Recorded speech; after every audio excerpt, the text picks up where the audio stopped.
All right, hello, hello, hello. How is everybody? Good to see everybody here. How's it going, Dano, Jason, Wesp? How's it going? How's it going? One thing I'm going to do here in the Discord in a little bit is at some point I'm going to start a channel. The names are often different on YouTube and the stream as they are on Discord, and if people feel like putting their alias on there, that way it makes it a little bit easier for me to know who's who where. But that's certainly up to you guys. So first thing I want to do is congratulate Vanders for. Let me actually bring up the picture here. You guys can see it. That was the it was the entry picture on the stream. So probably saw it there. I'll bring it back up here in a second. So congratulations to Vanders for winning the points, and for Chicken Soar winning Captain's Favorite for the Build Challenge Echo. Build Challenge Echo was a lot of fun. We had 15 people join us in this challenge. It was really good. Some really great builds. Kind of put it in perspective, there were 2 tied for first. Vanders and Chicken Soar were tied for first. And then I broke the tie with Chicken Soar's was my favorite. And then there were, I believe it was 4 people tied for second. So it was really, really great, close competition. You know, the points were very close. And so, you know, we're talking the top 6 of the 15 were all, you know, within, you know, a couple points of one another. So it was really a really great challenge, and, you know, it was really tight. People did some really great stuff on the build, some really innovative stuff that I would really love to check out. So, great work to everybody who participated. I really enjoyed that. Build Challenge Foxtrot will be sea-based. People are already asking for it to be certain things. I usually go in order. It's, you know, sea, air, land. This was land, so it's going to go back to the sea. Let me throw a Discord link in there. Grab one here. Somebody's asking for a Discord link. There we go. Here is a Discord link. I beat you. Thanks, I do appreciate it, Jason. Very fast. Got all my monitors open here. So we're going to be working on the Albatross. The Build Challenge Delta video, it took me 16 hours to do the Build Challenge Delta. And so during that time, I get a little bit of, you know, I get some downtime with, I tend to watch the video over and over again to make sure there aren't any errors. And so sometimes I can build something during that. I built the stall airplane during Delta. This one, it was, you know, I had to pay attention a little bit more. I couldn't really, it wasn't as long. The Build Challenge Delta's video was 4 hours long. This one was 2, about one was an hour 4, one was an hour 8. So this one was a little shorter to do, and so you know, didn't have the time to build something fresh. But work on the Albatross. So I've done some work on the Albatross since you guys last saw. Painted it. It's in the same livery as the stall airplane. So it has boots on there. I don't know about the wingtip color yet. I might go white on those like the stall airplane. I went ahead and hand drew an Albatross. So we have an Albatross that lights up on the tail. Unfortunately, you know, one of the benefits of having twin boom tail or twin fin tail is you can easily put the paint blocks there because they're not double-sided. So this one, it just justifies forward. So it's going to be 8-9 Alpha Zulu. And it has the light-up Albatross on there. And so I redid I tried putting some aircraft props on this. Aircraft props they're much more resistive, let's put it that way. So I did a bunch of testing on that. So like currently my gear ratio on this is a 16:2 gear ratio on the props. I had to go down to like a 6:1, and I still couldn't get the performance values that I wanted. So this is working pretty well. Interior is painted, you know, at least a little bit at this point. So that's kind of done, not done, but nothing's done. But it's painted there. I have to work in here a little bit, get this set up, some systems. But this plane works, so I could go do rescue or more like transport with this. So I don't want to get this ultra complicated until I'm kind of like, okay, it is like ready to go. Because if I get it too complicated, it then becomes a problem with, it takes me 5 minutes to start every time. So I want to work on this a little bit, get things going. So let's go. This has been annoying me, so we'll make that a flip switch. That's going to move anyway. That's just the park brake. So we'll quickly go over what's the cockpit here. So I have to work on these gauges. So we have 4 engines. So essentially we're running 4 power. The way the turboprop runs is you have a gauge for power. How's it going, Oceanic? And then you have a gauge below it for essentially your RPM. And so that's governed by the propeller. And so I use PIDs. The propellers actually govern the RPM of the engine. So you would pretty much, when you're cruising, you go to full power, and then you just move your props. And that is setting in prop levers. We went into that a little bit last time. And so all these are props. All these are my thrust. And then we have our power levers. 4 starters, 4 fuel valves, which just control the PIDs. We have heading altitude. GPS, this is the altitude panel, the bearing panel, gear. These are ITT, inlet turbine temperature. I will probably flip this gauge and put these up here. I haven't decided yet if I want to raise this panel. It's a little bit on the low side, but it looks really tall if it's not. So let's go like this, because I don't need all this space, and I'm going to try to raise it and see if it looks terrible or not. Yeah, we'll just put a block there anyway. Right, and then we'll raise this up, and then I can put more panels, more monitors. I can put, for example, I'll show you this. See, like, that looks too tall, and I don't like angling this stuff. A lot of people assume that, like, panels in airplanes are angled. They're not. They're completely flat. There might be some airplanes that have some angled panels, but, all the stuff that I've flown is flat panels. So, I know a lot of people are infatuated with angling the panels, but generally they're pretty flat. So the benefit of this, I can put a Fire X in there. So it looks a little bit goofy, but being this tall, but we'll see how I interact with it. Part of it's the issue in game is your perception of, am I looking straight across it or am I looking down? Because, in real life, it's very natural to grab the thrust levers. The thrust levers stick up.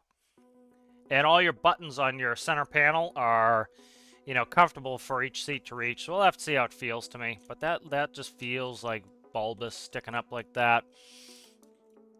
So be able to put a panel here and a couple more monitors. I want to make a multifunction panel that does, you have annunciators, which will tell you if you have a caution or warning message. I've been wanting to make that panel. I need to finally get into Lua and just do it. I want to do a transponder at some point. I want to do radios that I can fill out and flip. So that would be kind of interesting. So that is going in there. Stuff like lighting over here and be like cargo door for the 2 pilots. And then I want to get working on this overhead. So let's go ahead and we'll save.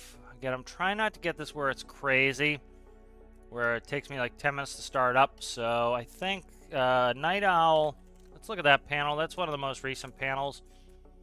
Let's see what I can take from this. So Night Owl is pretty much where I want it. So that is battery 1 and 2, power connect, ground power, the batteries. I'm not gonna go. Maybe I will. I probably won't, but go crazy and do four systems because of the 4 engines. I don't really need it. So I'll probably keep 2 batteries. I'm gonna end up having. I don't know how many fuel tanks I'll end up having, but I can always extend the fuel system over here. That's not a big deal. So we'll grab this panel here to save me an absolute buttload of work.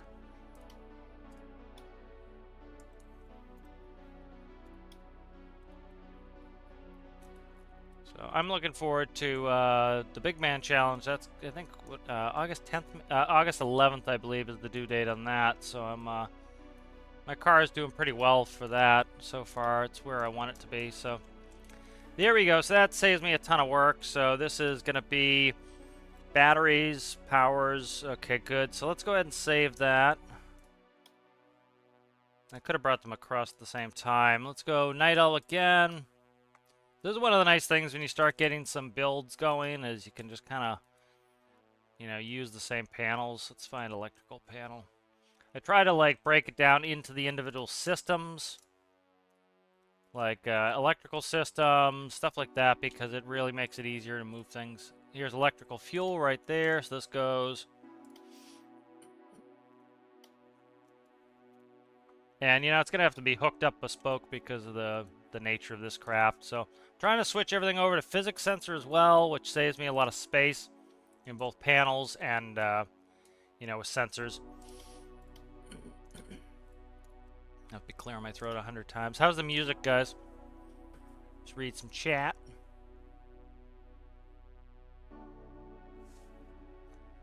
Just everybody saying hello.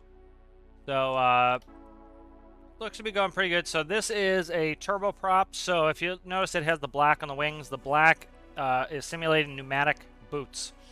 So they inflate to break off ice. And so I have a panel set up on, I believe, the Seagull that operates with this. So what it does a rain sensor and a temperature sensor. And if it is, if there is precipitation and it is below freezing, it will give you a light telling you that there's ice. And then you'll press a button, and what happens IRL is the boots go through an inflate-deflate cycle. So they let the ice build up, and then they go inflate, it breaks the ice off, deflate, lets the ice reform. And the reason why you want to let it form is the ice will naturally form here on the boot at the leading edge where it hits the water. If you don't let it build up, what happens is it will start to go back, and it'll go past the boot, and it will actually go onto the wing. And once it's on there, you're screwed. And so they've had crashes before because of that, and so that's how you have to do that. I prefer a hot wing. You know, most jets have hot wings. They just heat up the wing, and so the ice never forms. So we have APU, and so I need an APU in here. We have that'll be fuel burn. This is bleeds. We don't. I guess we do need bleeds. We'll keep the bleeds. We'll eventually do that for the engine. This is fuel flow, fuel crossfeed. These are lights.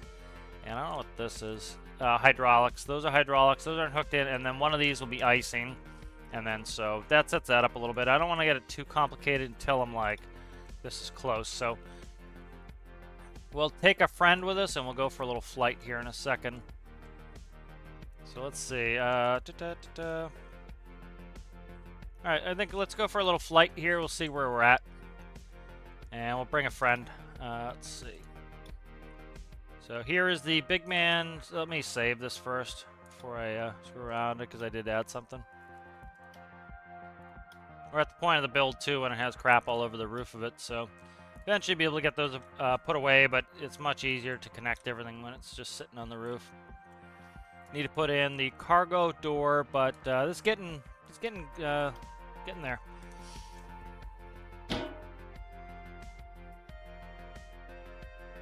Yeah, the Air Florida crashed there. Air Florida, they what is up with this? Let's see, I can't open my ramp. Yeah, Air Florida took off from DCA, and they went to they took off from DCA, and they did a reverse back from the gate. So they turned on their thrust reversers to go back to back up instead of getting pushed. And so they blew a bunch of snow and ice all over their wings. And then they took off, and they couldn't gain altitude and crashed into... I used to know the street. So added Pat Racing on here. I don't know how I feel about it yet, but the Pat Racing on there. So we can fit a car in here now. This is one of the reasons why I wanted to build the Albatross, was have something that can haul vehicles, you know.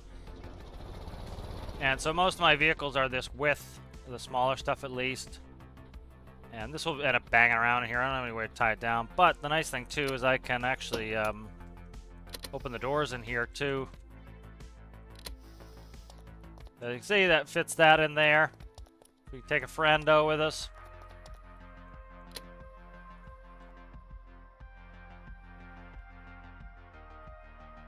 Yeah, it hit the bridge and crashed right into the river. I think they rescued most of the people. We had a class. It was all about accident investigation. So we went through many a crash. It was all I forget what it's called, but we went over all the accident investigations. Like, see this panel? I don't know, man. This panel feels too high to me right now. Yeah, because it would be lower IRL. You know, the thing is, your thrust levers stick up. So the panel itself is low, the thrust levers stick up, and of course we don't have any sticking up thrust levers, so I'm not digging that this high, but we'll take a little flight here. So it took me, I did a bunch of testing to get the gear ratios about right. You know, eventually you get to the point where if you increase the gear ratio, you're going to go slower. If you decrease the gear ratio, you're going to get slower, and you kind of get in your Goldilocks gear. And so we're kind of at Goldilocks now. I could probably go a little bit lower to get a little more speed, but we're still doing like a 195 as max speed.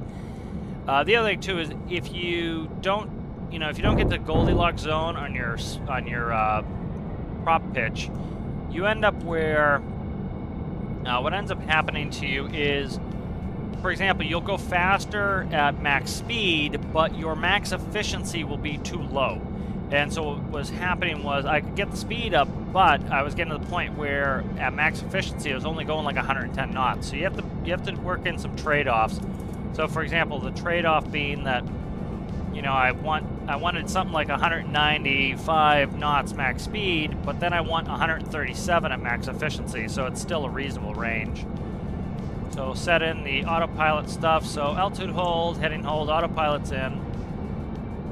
We'll throw in Tajin, so we'll go radio, that's 750,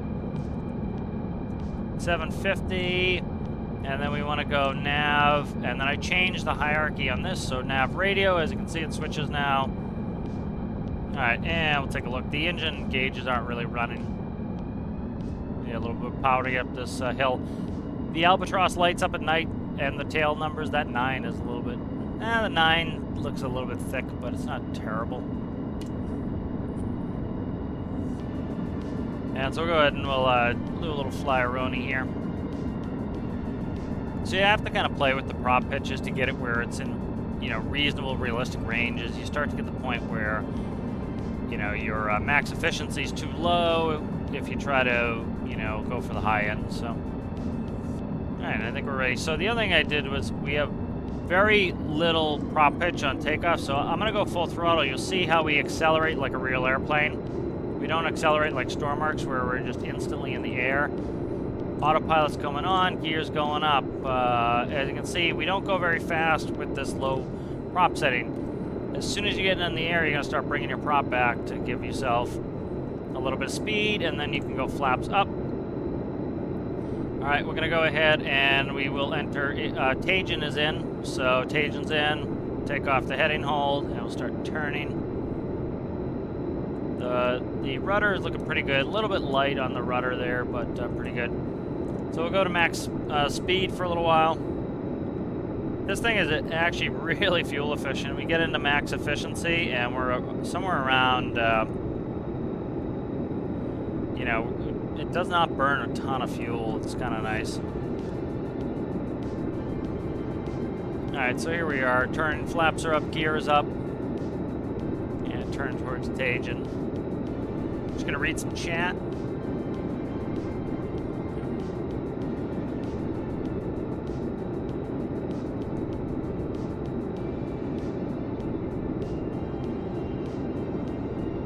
crash that happened when I was in flight training was the... What airline was it? What airline was it? I can't remember the airline. It was a... So there's a new Basilicious thing, so Basilicious added something, I'll think of that in a second, but Basilicious added something to this. I had asked them to add it, was if you look, see how we're level? We're level at 2,000 feet, right? So we're level, VSI is on 0. If you look at the artificial horizon, notice how the horizon line is below the horizon. And so in real life what you do is you give this a click, and it will, which way is it? This way. I have to press... It's up, okay. I have to press this, and what you do is you move the horizon line to the horizon. Depending upon your configuration, if you have flaps down, if you have the way the wing is shaped, for example, B-52, the nose is down in level flight at sea level. And so what you do is you do that, and then you put your new horizon line on there. And so that allows you to align based on configuration to the new horizon. And so essentially what you're just setting where your horizon line is to keep your VSI at 0, so that keeps you from climbing or descending.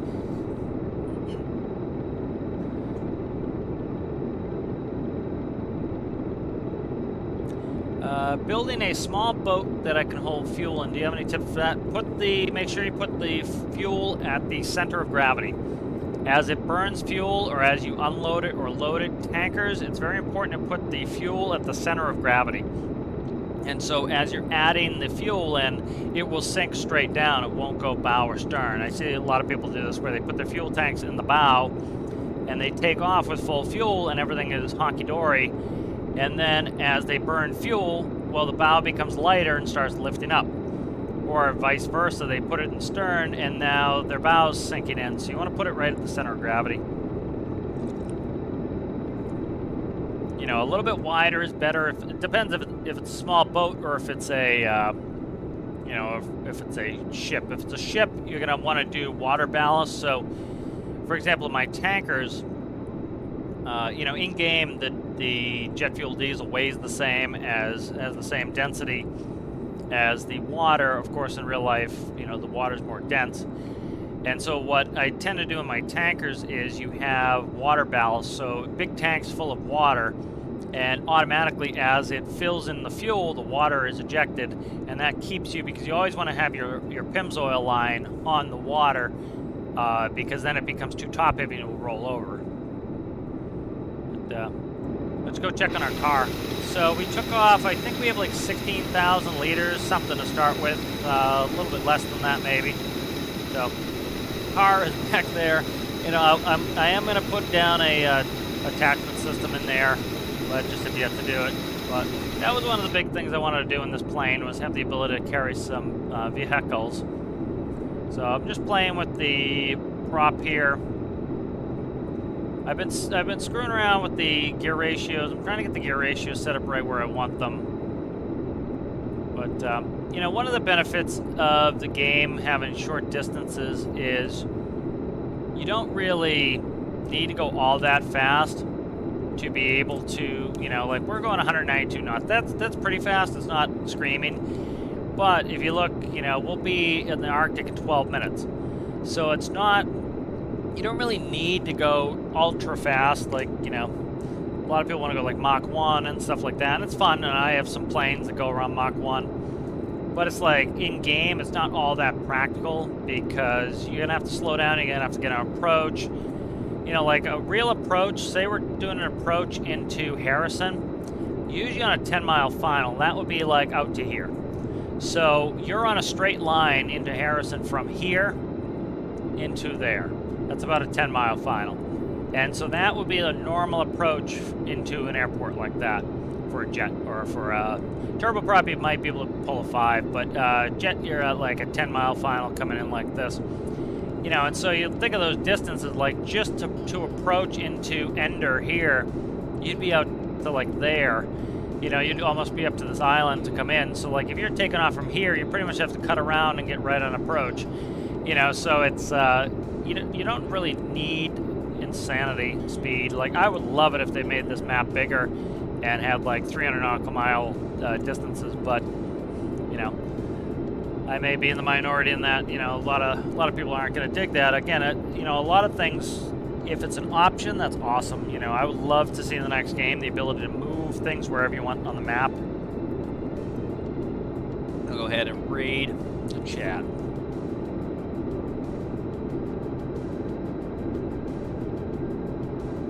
Yeah, they're a little bit flashy. They don't bother me. Like, often, like, flashing lights, I have light sensitivity issues. Anything like that usually bothers me, but these actually don't really bother me all that much. IRL, you get a lot of flashing and annunciators and stuff going off constantly, so it's not... Surprisingly, it doesn't bug me all that much.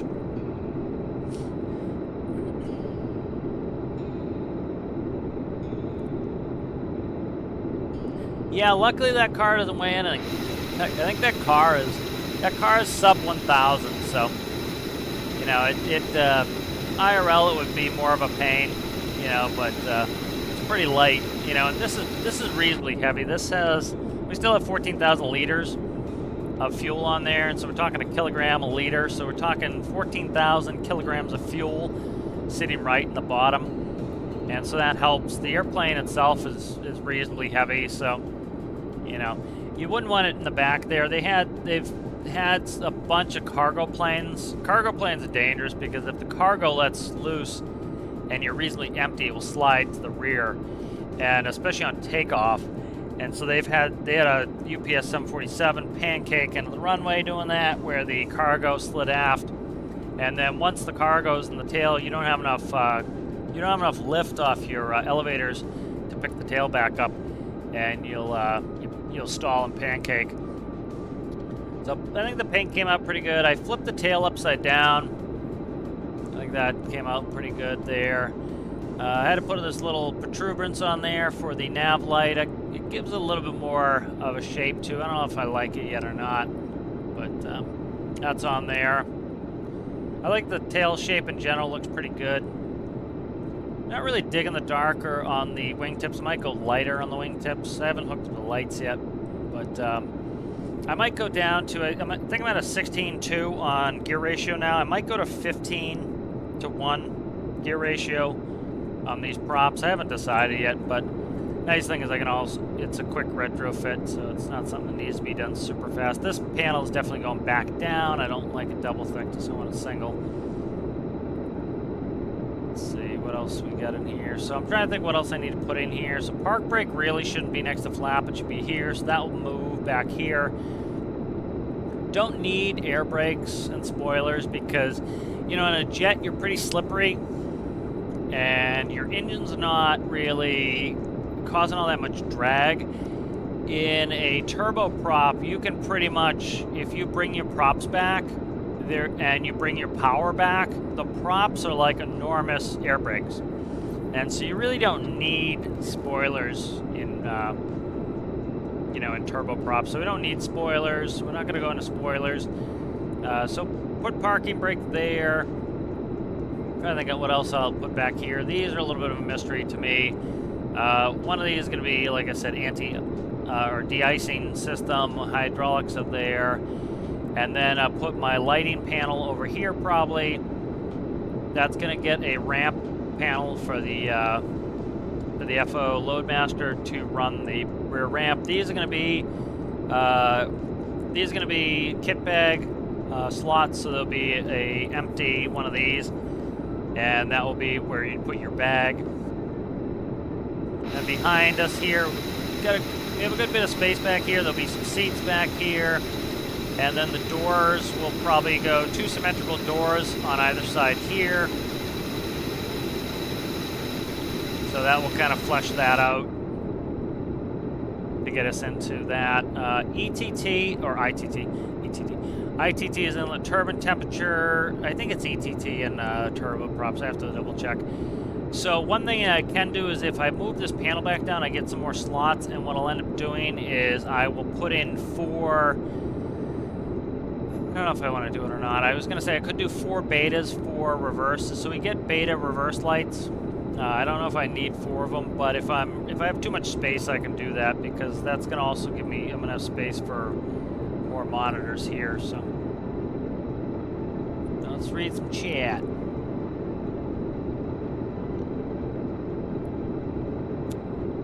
Train rails to derail and put stay on the rail. I don't know. I don't. I use the 3 truck train assemblies, and I almost never derail. I have to force it to derail. Derail is a twist. So, like when that first came out, we were doing the podcast. That I don't know why I ended, but we were doing the podcast, and the way you derail train is you twist them. So, for example, there are you have rail riders that are like, you might have a bucket truck that has train wheels in the front so that the construction company can go down and work on lines. And IRL, you just pick them straight up. In game, you have to twist them. So if you put it on a twist pivot, you can derail it. So I've never really had any issue with the trains derailing. Thanks, appreciate it. Yeah, it's you start picking up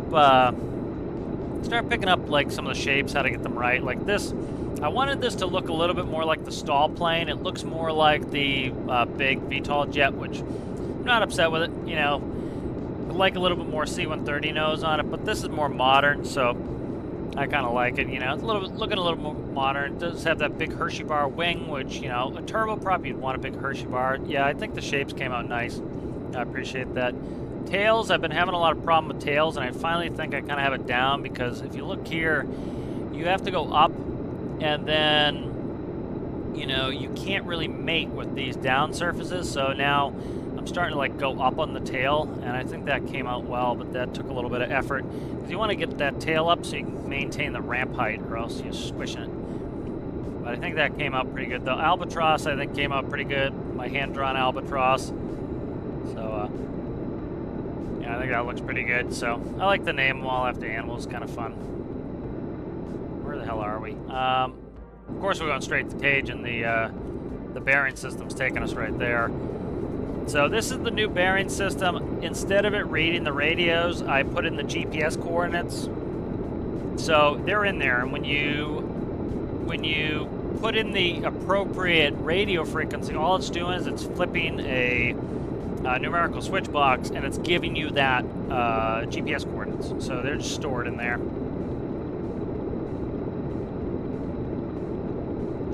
Yeah, it's tough with having, it's tough with having so few shapes. Like I was talking about in the Build Challenge Echo, which I recommend everybody go watch. Build Challenge Echo video, like you could see in Vander's build, the Dodge Power Wagon used a ton of HUD pieces because they're thin. And so, like, personally, let's say I was the dev. One thing I would try to do is, of course, listen, backseat driving, it's, I have no clue what's on their plate. They don't just have one game, but let's say that I was magically the dev and I could do what I want to do. What I would do is say, okay, every other week is going to be parts, essentially. It's going to be an addition to the game. Personally, in my opinion, if there were 1 million parts in game, it wouldn't be enough. This is a building game. By giving us more parts, dude, that gives me so much excitement. Like, there are bits of parts lately that just, like, for example, I'd love to do some oil spill cleanups. I've literally not gotten an oil spill. One reason is I fly like a normal person. I don't crash all the time. Some people who've been, like, saying they're getting a ton of oil spills, it's because they crash everything against the rocks and they spill their fuel. I tend not to do that, but, so it's like I'm not getting much use out of those slurry parts or the cleanup parts, centrifuges. But like, for example, the devs know that we want more window pieces. We need more window pieces. I would love to see windows. They could do a weekly update. Currently, our windows all conform to the 1x1 wedge. The shape of the 1x1 wedge, which is a 45-degree angle. If they would conform some to a 1x2 wedge, which I don't know what angle that is, that would be huge. And that would be awesome. Let me take off the autopilot here. We're coming into Tage. And so, that would be huge. And so they could do a huge crowd pleaser by saying, hey, this week we're releasing 1x2 window pieces that are at this degree of angle. And so, for example, like when I did the, when I did the mini truck and you guys helped me out with getting the right shapes on that, like, it's not all that hard to get the XML done. It's just time consuming. It's like, if the devs would make like some of those windows, I think it would be a huge crowd pleaser. And so, like on Vander's, he put a bunch of HUD pieces because they're thin, and if the devs came out with a really quarter block thin veneer, so it had a collision but it's quarter block, and they came out with half block, that would be a huge crowd pleaser, I think, to really get people in there. So generally your gear extension speed is between 200 and 250 is max because you'll damage the gear, so we go way under that so we can just dump the gear. And then flaps is usually 200 knots often. Some planes are lower than that. So we're going to start dumping in flap. This plane has a ton of flap, so I want to put in anti-flap. So I'll show you. See how much... There we go. We're starting to slow down here. I got to be careful of speed. With full flap, I can underspeed this. So right here, as you can see, I do not have enough prop pitch, so I need to bring it back a little bit. So I need to actually... I can't go full prop, so that needs to be changed. And that is a resultant of my gear ratio being too high. See me ballooning? I'm actually like floating up. That's from the flaps, and that happens in real life is you get so much lift, especially like Cessnas and stuff like that. You know, they're pretty big flaps compared to the size of the plane. So I'm gonna have to come back on the prop a little bit here just to keep us at a safe speed. I need to re-index these speedos, but notice how much pitch down I need. So what I need to do is, I call it anti-flap. In real life, the flaps add a lot of drag as well, and the gear would add drag. We don't get any gear drag in game. So what I'm going to end up doing is, I'm going to add anti-flap in, and a couple panels above the flaps, what I do is, I put in a bunch of small fins, and they move opposite to the flaps. And what that does is it pushes down. And that gives me a much more natural, like right now I should have a more nose up attitude than I do. Like you see I'm down like 15 degrees to stay to, you know, I'm still descending, but 15 degrees, like let's go level really quick. We can't do it too much, but like level would be, I got the power up here. I'm also gonna crash the drinks. And so like bringing the prop back too, is like my speed changed a little bit too sensitive. So. We can do about 60, we can go slow on this, but I would say 60 is about where I really want to be my minimum speed. Because you know, we'll stall out if we go below that, so. So I'm gonna keep the power on. You know, a lot of people are trying to run it like a Cessna. You keep the power on, now it comes off. And we don't need to go into reverse, we'll just keep it going. But a little bit of flat landing. So when I put that anti-flap in there, like I'll show you on the Cap Air Jet. Cap Air Jet has anti-flap and adds an absolute buttload of drag. And as you get that drag, what it's doing is essentially causing you where you have to keep the nose pitched up, which is how it would really be to maintain the proper pitch attitude. So we'll fix all these gauges up too. I need to get all these gauges fixed. They're not reading me really anything I want right now. That was a nice little transpo up here. I need a heater in here. That needs to come. That usually goes to my light panel. I XML'd some 1x3s in here. 1x3 wedges. Alright, and we'll go ahead and we'll shut down. Flap coming up. So, we need to put in anti-flap, get this thing flying properly and approaching properly, and I think we'll be pretty good there. How's it going there, Melvin? Yeah, I think, you know, like any game, there's a bunch of different, you know, a bunch of different players who play in different ways. And so you have your contingent of players who are very much, they're very much Kraken, Megalodon, you know, sinking ship type of crew who want, you know, things to always be, always want things going wrong. And so it's like, you know, for them, they're probably already, you know, a Megalodon's hitting the side of the ship all the time. And they're often probably the guys who are complaining about, oh, I've got, like, the whole map is oil. And then you have, like, a contingent like me who play a little bit more, like, I don't purposely crash. I, like, you know, for example, Cap Air. I don't think I've ever crashed in Cap Air. because I don't, I fly it like I'm really in it. I fly in a realistic way. I care about my life. I don't want to crash. And so that is kind of the way that I fly in Cap Air and in this.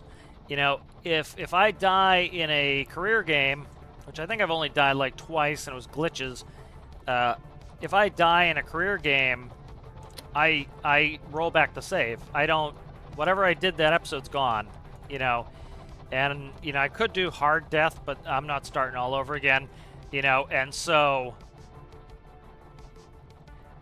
that's how I run that. So it's like I'm not crashing anything. Like, so they were talking about pipeline spills. I haven't really run into that, but I really haven't played the new career game all that much. Like, I think I've only done like 2 episodes since I did it, so it's I kind of probably need to wait for some oil spills. One thing I wish that I think in the next game it would be good for the devs to do is it would be cool if you had like what I call an on-duty function. You say, okay, I am on duty as a tugboat operator. And so you don't need to like give them all that detail, but you'd say, I'm on duty for towing missions. And what that would do is that would say to the system, okay, this person wants towing missions. So it would give you towing missions. If you want to be on duty for everything, you would select the check all box and it would say you're on duty for everything. You can get any mission. Like, for example, if you only want search and rescue, you say, I'm on duty for search and rescue. Transponder location, searches. Let's say you want to you built a new tow truck and you just want to operate your new tow truck. You say, I'm on duty for on-land tow missions. And so this way, I think it would be really cool that you can get exactly what you want. And if you're up for anything, select anything. Let's say, okay, I want to do only oil stuff. So that would be oil spills. That would be from pipelines. That would be oil spills from vehicles crashing into stuff. And the game would then spawn in more frequently the stuff you wanted. I think that would be really cool because it would let you limit it. And for example, one type of gameplay I would love to see is some proper tugboat missions where, you don't just get a tow, but you get, for example, like a large ship gets close to, I'm talking like a large ship, gets close to, say, spy cakes. And you as a tugboat operator will go out there, grab it, and then help maneuver it up against the docks. Right now, if you get within like a mile of the, it's an exaggeration, but if you get within a mile of the tow place, it says, yay, you're here. And so kind of if you ever played Euro Truck, you have to get your trailer kind of in a square. And so what they could do is make it so that there is a defined square by, they shouldn't put a square there. I hated that in Euro Truck, but actually put like a couple visual white lines on the dock, like just 2 white lines for slot. And you know where the ship has to go, and you as a tugboat operator have to push the ship into that square. Once it gets in the square, bingo, you're done. And so you could say I'm on duty as a tugboat operator. I'm on duty for forest fires. For example, I have never got a forest fire, and part of the reason is I think they're precipitated by mostly volcanoes and meteors while I shut off natural disasters. And I would be more happy to turn on natural disasters if I could say what type and frequency to a more exacting degree, because I don't want tsunamis at all. I don't want whirlpools at all. All I want is, for example, forest fires. There could be some cool volcano stuff, but I don't want my every cargo container in the place all over the place, screwing up the game. So stuff like that. Yeah, I had to make dingling to make that. So I think that would be kind of cool. So the different factions of the game, the different ways people like to play is all fine, of course, but it's, you talk about these different things, and it's like when the weekly update comes out and you have the absolute toxicity of the comments of that. And it's like, nobody wants this. It's like, people want this. You may not want it. The group of people you associate with may not want this, but there are people who want this. And, the devs can't make the game so narrow focused that 10 people play their game. That's how you go out of business. What the devs, benefit from is saying, oh, and I think they've done a reasonable job of this, is they say, okay, yeah, we did a weapons update. And, there's people on Reddit asking for a weapons update, which I'm not opposed to, but you know, they satisfied that group of people who like to do weapons, and then they went and they satisfied the people who want industrial gameplay like me. I like weapons DLC, but I spend a hell of a lot more time doing industrial gameplay than that, and I think they do a good job of kind of moving around and trying to give more gameplay to different groups, you know, and so, you know, they kind of have to do that to keep the game viable for different audiences. You know, you get some people who are gatekeeper purists who want, oh, if it's not search and rescue, it shouldn't be in the game. Of course it should. Like, I do a lot of search and rescue, and I would be bored to tears if that was the only gameplay. You know, so they kind of have to diversify. Yeah, so Citrus was talking about, I had to make Dingling because I never get an actual forest fire, and I made a, what do you call it? I made a forest fire, a firefighting airplane, a water bomber, and with my water bomber, I was still not getting any forest fires, and so I made a, I'll show you Dingling here in a second. So Dingling is called Dingling because the bell rings. It's named, what is it, Firebug. Firebug is its official name, Dingling is its colloquial name. So here is Dingling. I love Dingling. Dingling is the best. I have to remember how to arm it. I didn't arm it last time. Arm flares 1. Okay. So what you do with Dingling is, it has my autopilot screen in here. Let's see, I want to do the keypad. So for example, this is a way, you know, you can get forest fires. So I wanted to do a bunch of career build series stuff. I built this plane. I was all excited to do it, and I wasn't getting any forest fires. So what you do is, I made Dingling, and what that would allow me to do is I could set it up. And let's see, activate gyro 4. Arm flares 1. 6 is start stop. I have to quickly get out of the seat or else I chop my own head off. And then, so Dingling is designed to go start a fire. And so Dingling has the station keeping on there, so you do heading hold, I think it's heading hold, altitude hold, station keeping autopilot, and Dingling goes adieu, and Dingling map of the Earth flies, so it used the distance sensor to maintain the same altitude. I didn't put heading hold on. If I put heading hold on, it would have gone a straight line. See how it's rotating? That's just because I didn't put a heading in. But as you can see, it'll work fine. It will just rotate. And so Dingling will go over that place I just put on the map, and it will dump flares, which will start a fire. And then as soon as the flares are dumped, Dingling comes home and drops. So when you go to do the firefighting, you don't have to look at Dingling sitting there like a dope. And so actually, I should probably pop the... Oh, there we go. There's Dingling, and he rings his bell and Dingling. So here he comes home. So I'm trying to get this out before... Let's see. There is... So here's my water bomber. And so that was the whole reason I built Dingling, was I wasn't getting any of these frickin' missions, man. And so I needed to cheat it. And it's like stuff like that I wish the devs would kind of work on is, you know, there's a lot of low-hanging fruit that would help us out there to be able to do some stuff. Gens. Dingling's going to park right in front of me, isn't he? He's coming back to his normal spot, so I have to try. That's why I was trying to jump in real quick, because there he goes. That's not helpful, Dingling. So he's, yep, you can see the trees are on fire already. So it's like something like this. It's not bad, but it's like I shouldn't have to do that to get, you know, just a simple forest fire mission in there. Oh, well, I didn't. Two didn't start. Two didn't start. Where's parking brake? Parking brake. Okay.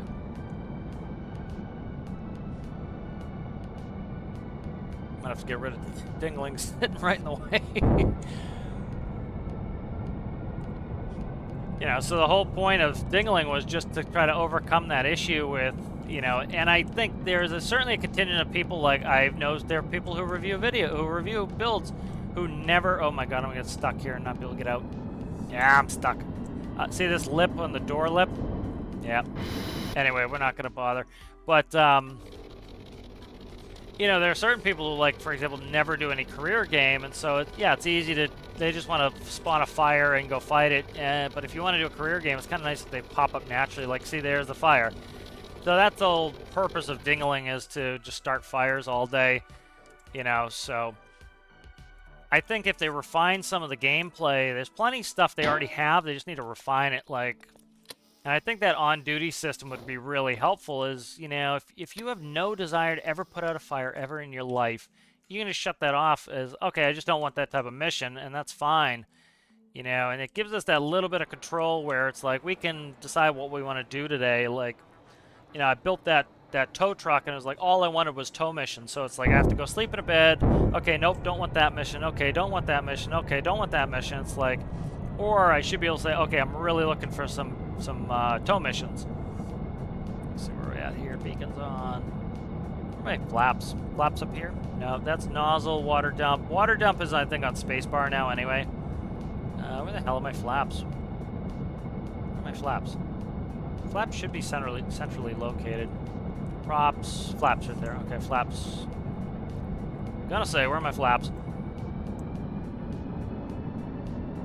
So this, I might put the new engines. Like, flares are bright. Let's see, water. Okay, so I have to arm the water. And then, what is it, spacebar? Yep, spacebar. Okay, spacebar is my water dump. Oh, somebody have dinner already?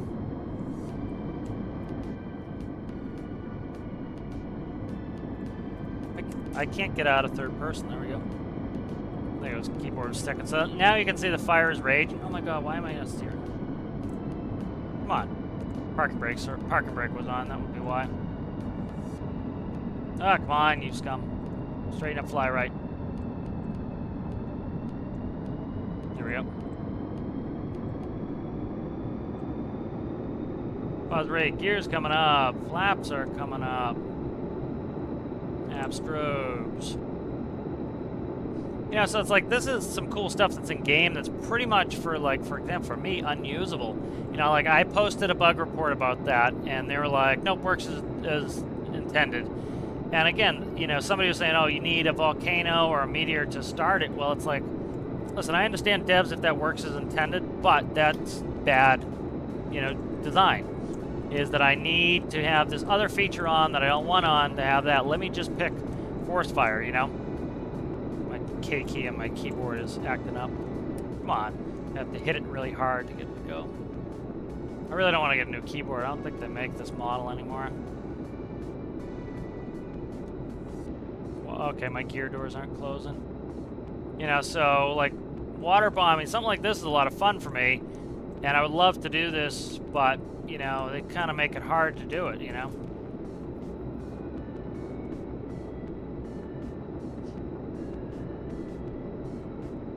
Go first person here. Do big hammerheads on this to get in there.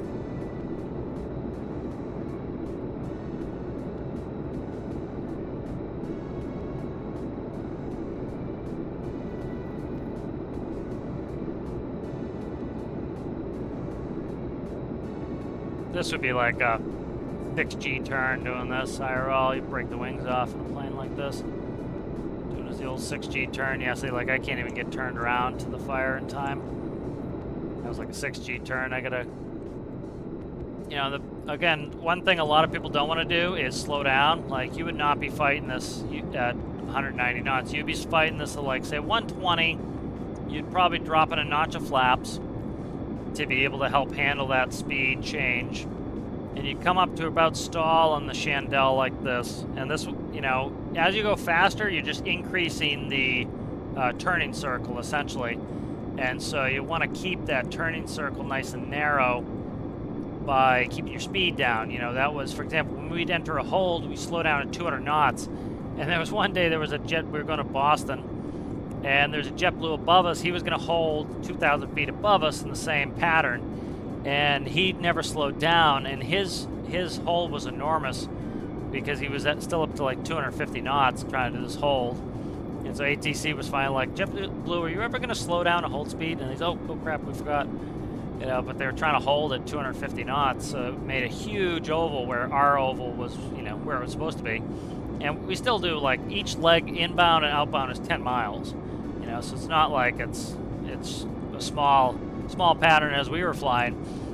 But he was doing like a 40-mile hold or something. It was insanity because they never slowed down. But like, this is this type of fun gameplay that, you know, you have to do a lot of engineering to build a vehicle like this, and it would be kind of nice if it was innately in game, but, you know, they kind of made it so it's not, you know, they need to work on some of the stuff like that. But like I was talking about, like low-hanging fruit is they could do some easy crowd pleasers on those every other week, and I understand that they have some really long-term goals, which is awesome. You know, they're already talking into multiple major updates in 2024, which is great. And, you know, like some of these minor updates that I think could be really cool is do a window pass to 1 to 2 standard. Give us every single piece, but to a 1 to 2 standard. You know, give us half blocks and quarter blocks. You know, maybe they're limited to the collision being this big, but, you know, probably not. You know, give us quarter blocks. That way we can make roof lines that are thin. We don't have to use a HUD to make a window because they can see people are doing it. You know, they might as well just, like, help us out a little bit. All right, let's get in here. All right, so I need to grab some panels from... Where did I grab this light panel from? Let's see, if this directly connects right into lights, then I know we're good. If it doesn't, I need to grab the panel off of Night Owl. So I might have grabbed this light panel off the stall airplane. If that's it, I'm going to have to reconfigure it. So I need to look what my channels are. If the channels are already wrong, I know I probably grabbed the wrong panel. So 23 is beacon.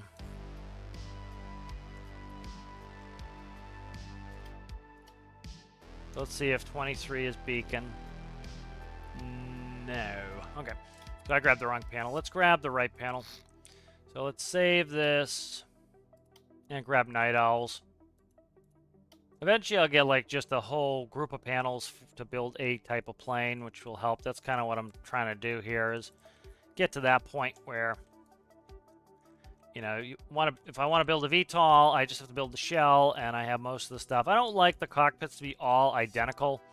I do like a little bit of difference in there because it's like if it's just a body change, it kind of feels like you're not flying something special or different.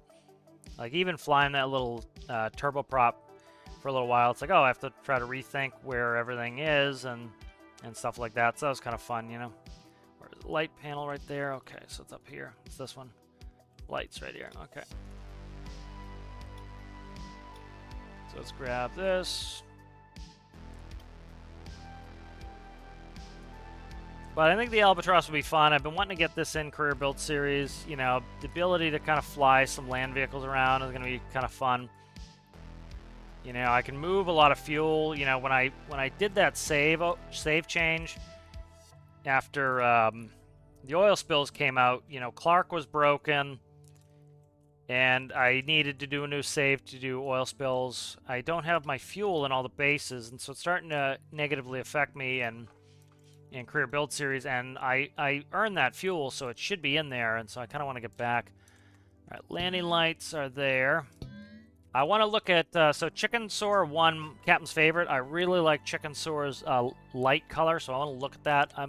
I might vary it a little bit, but I want to check that light color out. That was a really cool color. Strobes, it's kind of a muted yellow. It's not super duper bright. Let's see, what are we looking at? Strobes are inboards. Okay. Strobes are inboards. All right. And then nav, where's nav? Crossfeed's on there. Okay, that's fine. Nav is there, and there. What are we missing? Taxi, landing taxi, strobes, logo. Here we go, logo. Logo's a pain, so we're going to do this. All of this is logo, so what I do here is I do a little panel. Because the last thing I want is I don't need like 1,000 lines coming over here. I need one. So what I'll do is this. And it's going to be logo. And so pretty simple in here is you have an input and an output. And very simply, you just find it eventually and go like this. And so that just is going to allow me to tidy these lines up. So instead of it reaching all the way across, it's going to be right under or right around here. And that will keep the lines from being nuts. I think, you know, the devs have done some really good things lately. The tilting lights and cameras was awesome. The update they did in the physics sensor last week, I think, is underappreciated by, you know, some of the grouchy pantses on the Steam discussions. Is that was a huge help. You know, I'm pretty much converting everything over to physics sensor now, and it saves me an insane amount of space. You know, and so that's a big thing. Is, you know, a lot of us want to build some small craft. That was something that I really love about Big Man's current challenge that's going on, which you still have a week to doing that if you want to participate in that. Is, you know, the ability to be able to build some really small stuff is really challenging and cool in game, and so it's nice if you can do that. And so, you know, by making more things composite, which the devs have been doing a pretty good job at, of changing things over. What the hell is that? Oh, I didn't know that. That won't be visible when I get in there, but I just painted something I didn't want to. The ability to change things over to composite really helps in, oh my god, shrinking things down. I'm going to back this up here and go like this. That really helps a lot to give us more options on what we want to build. You know, if you want to build something tiny, you can. And so that was a huge thing that I thought was awesome, is when they put in like a physics sensor. For example, Big Man's challenge, I'm really hurting on space, and I think it's awesome that it's such a challenge to actually get this thing built small. And so one of the challenging things is microcontrollers. Is, you know, for example, I want a speedometer. And so for the speedometer, I need a linear speed. And then I want angular speed for my steering controller. And now with the physics sensor, instead of having 2 extra blocks I have to find space for, I can put 1 in there, and I can make it do everything I need to, which is awesome. And then, you know, the other big thing is, if you need to take that information in, you used to have to plug in 28 blocks. Now with the physics, you can plug in 1 composite, and you don't have to, you know, it was like double and triple in the size. So now that passes through, so as you can see, that's just so that these lines, wherever this ends up, don't string all over. They just go straight up and down. So this is just a consolidation thing. All right, so that's lights. Crossfeed. So that is, if I do number 2 crossfeed, that is crossfeeding to number 2. What is this? Oh, this is ground surface panel. So this is starboard crossfeed. So this needs to feed in here. And this is number 1 crossfeed goes to that. All right, let's get this center section plumbed up. I've been wanting to work on this. What are you? 1's a meter. Okay, meter can go, and then spawner can go as well, and we'll redo it. Meters goes there. So I'm going to separate these tanks, and I'm going to add some mass here. Let's see where my center of gravity is. It's pretty good. It's between the wheels. All right, so I'm going to do weight blocks in here just to add a little bit of mass. Helps me work, you know, helps me behave properly in the wind and everything else. So this is all fuel tank in here. So we should be able to go all the way to there, and then let's put symmetry on just so I can see the line. All right, so there is my, make sure I don't go under any, perfect. So there is a segment of my tanks. And then what are you? You should be 1 by wedges. No, you're not. Ooh, those can go. Goodbye. What? We have a lot of stuff. Oh, I put in 1 by 4 wedges here, as you can see, so that's what that is. Okay, good. So those can go right there. I want spawners. And these need to be jets. And then these would be meters for the 2 tanks. I may or may not put wing tanks in this. Probably don't need the fuel. I already hold like 16,000 liters of fuel. It's going to be a little less now that I put that in. All right, so that is the crossfeed there. And then these crossfeeds need to go in. Where are we talking? Right here. And so what this system allows me to do is I can crossfeed from one tank to the other, and also lets me, when I fill up my tanks, that I can pump properly when I'm actually filling my tanks up from the ground.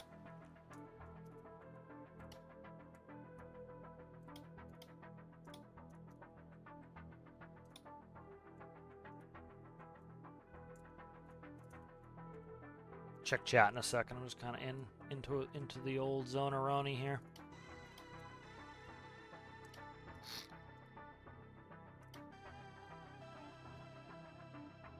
druid. I want fluid, not druids. Oh my god, there. I'm waiting for the AI, which just reads my mind and does what I want. It's like Google text-to-speech is so bad. Half my messages don't make any sense. And it's like, I can't wait till it just reads my mind and puts whatever I want. Probably, you know, just some devious stuff because they're evil, but I'll take it at this point. All right, let's read a little chatty chat. Oh, that sounds good. Rice, mushroom, chicken. I've got chicken in the sous vide right now. Which thing is fast? The Plano, or are you talking about something else?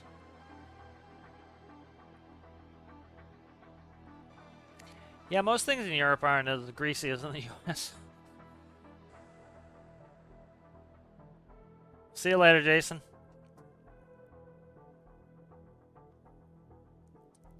How's it going, Jason Ideas and Animal? Hi, how's it going?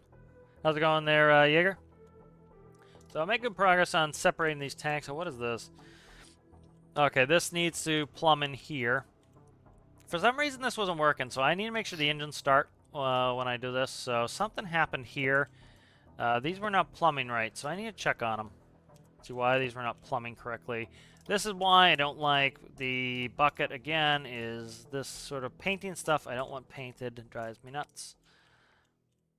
And it like paints inside the block, so like if I cut a block, it would be in there. Alright, so that is pretty good there. Like this is all painted. I don't want that painted. I want this all white in here. Not the end of the world, but it bugs me. Alright, good. So that is segmenting the tanks. Let's make sure we get these all plumbed in. Alright, so that's plumbed. Plumbed. Okay, what are you? You are landing lights. Okay, that's the tilt on the landing lights. That is light and fuel panel. Okay. So light and fuel panel. Where are these talking where they should be? Okay, crossfeed there. Okay, light and fuel panel, and this should go up to the lighting panel. Okay, and then the gear panels are here for the lights. So where's the gear panel? Phenomena. It's a big panel. This one probably. Gear panel right here. So what this does is this shuts off the lights on the, if we look here, this is less of a problem with LEDs, but these lights here, when they're in the wells, you don't want them lighting up, they'll start a fire. And so they're that intense. So you'd want them to auto shut off when the gear go up. So that's what that does. It shuts the lights off if the gear goes up. The gear have to be down for the lights to come on. And, electrical, APU, panel. Okay, good. So let's see. This is the electrical panel. So let's hook this up. That's the nice thing of having a bunch of panels, is I don't have to screw around with this too much. What are you? That's okay, that's different. So is electrical fuel in the same systems now? They should be. Let's check this. I might have grabbed the wrong system here. Let me check what this is. I don't know if this is from Night Owl or not. Probably not. This might be from Stall.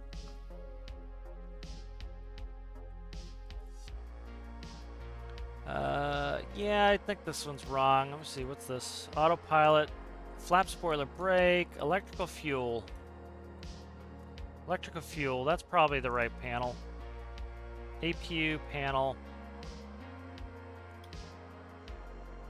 APU, bats, main bus, battery, ground power. Yep, this is the right one. This one's the wrong one. Okay, good. Let's hook this up. Panel, electrical fuel. So we're at fuel right there, and then electrical goes up. And then what are you? APU is, okay, so that's APU fuel, so we need to put an APU in here somewhere. I don't think it fits in the tail. No, it's not going to fit back there. I need to paint something up here. Let's see. Need to paint up here. I noticed this when we were dropping the car off.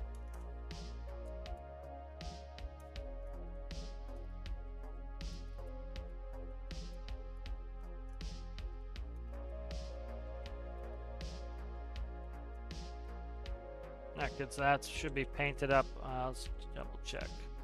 Yep, that looks good. Okay. Good, good, good. Thinking... I don't know if I wanted to keep this color. I kind of I want the edge to be that color, so I don't want to go in and do a bunch of paint blocks. We'll leave it like that. That's fine. APU, where the hell are you going, man? Could go in the nose. I put them in the nose often on these. It could go in this hip here. Could run it in this hip. Could go one of those places. Nose or hip. I might put it in the nose. I need to fuel it though, so I don't want a long run, but it's not the end of the world if I have to run it a little bit of distance. This is the run right here, so could stick it in here. Yeah, I could do that. All right, so let's do this. Let's save this. Let's grab the Night Owl. Check chat in a second. Night Owl. There you are, guy. That's a nice thing of using the same system from this. Is I can just yank it out. It's a nice, flat, compact APU in here. So let's just grab it, and I'll strip it.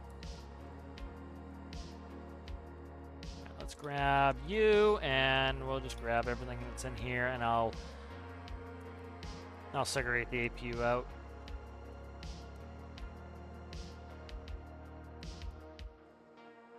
And all my APU stuff will go like that. Okay, good.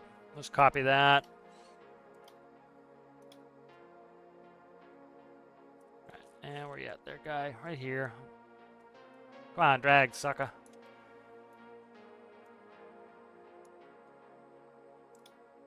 Alright, good.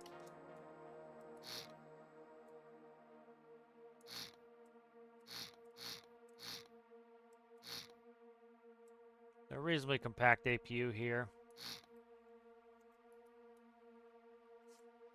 Okay, that's where the fuel goes, or the air fluid port.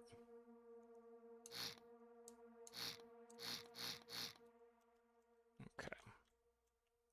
All right, so we'll save this as an APU. Nice.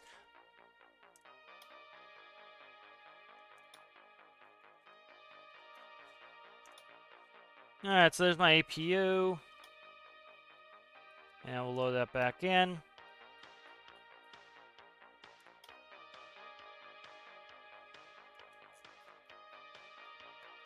let's see, where do I want to put this?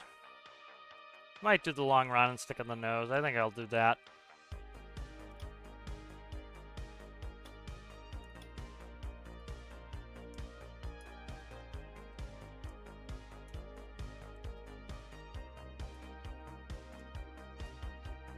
Stick it right out of the cockpit. You know, and the a lot of jets there in the tail.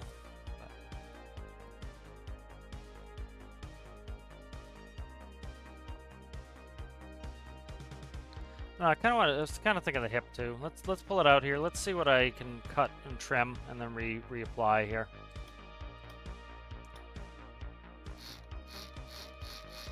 I might just flood it in the hip. I was gonna be precious and I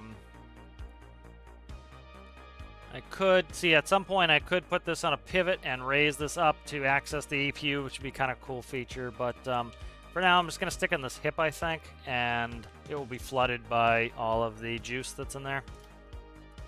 Let's see, can I shrink this down? I can reroute a bunch of the stuff. So I'll take off that. We'll take off that. So a little bit of a different space constraint in this one. The other one, it needed to be super duper flat. This one, it can be taller, so it I don't need as much craziness with the way I have it set up.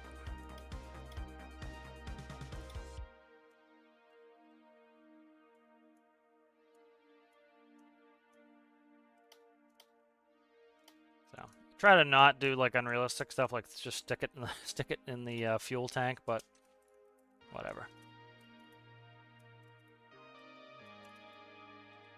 What is that? Okay, that's fine. Is that starter? Starter, yep, okay.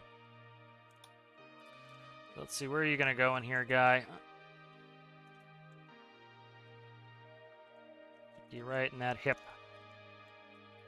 I need to put in, I need air inlets, I need air outlets, I need fuel, I need all that stuff in here. So let's see where are we at. We're hitting there, so let's slide forward 1 and then over 1.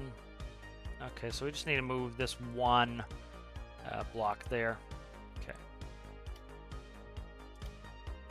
So let's move this out, and then these will eventually get integrated in the floor at some point, but they're just sitting in the tank for now.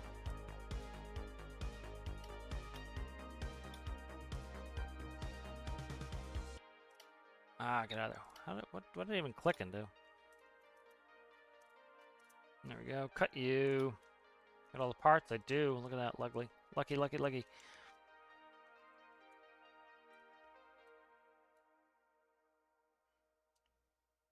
Alright, right there. Alright, APU is in. Let's see, where can I plumb this sucker? Let's grab you. I think you can go bye-bye there. Yep, that works. Okay, good. So let's grab that.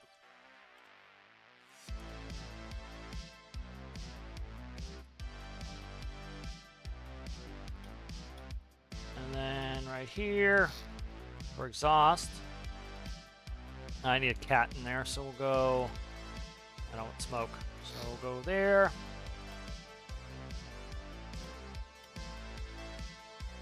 It's gonna need 2 wide to do a cat. Let's see.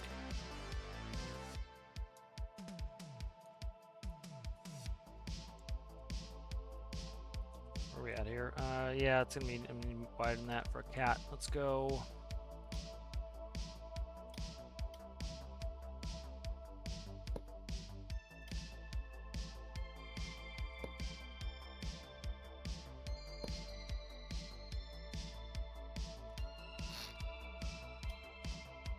Put a cat on there. And let's do fluids.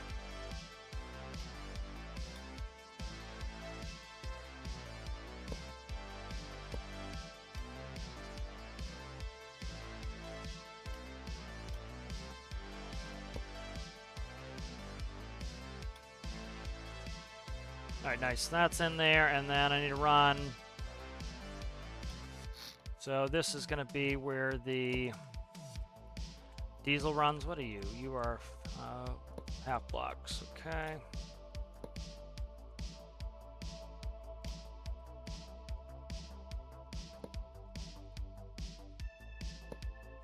And that will be my diesel run for my APU.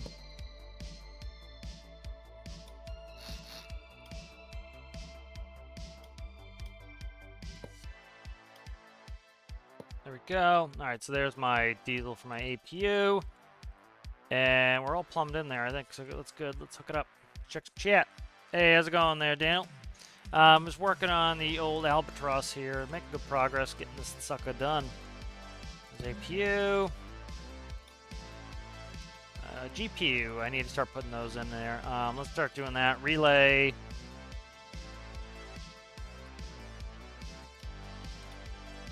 Put them in the nose. You have to put your avionics stuff in the nose. Not this is necessarily avionics, but so put those there. I want batteries. So small bats, and we'll hook. Start hooking that up. Of course, they're backwards.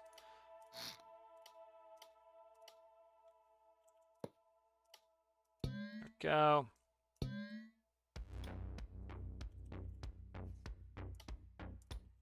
And we need a main here. All right, and then GPU, I'll stick back there, I think. I kind of want GPU up there too. Ground power unit. I'll make one of those GPU, one of them the master here. Right there, probably.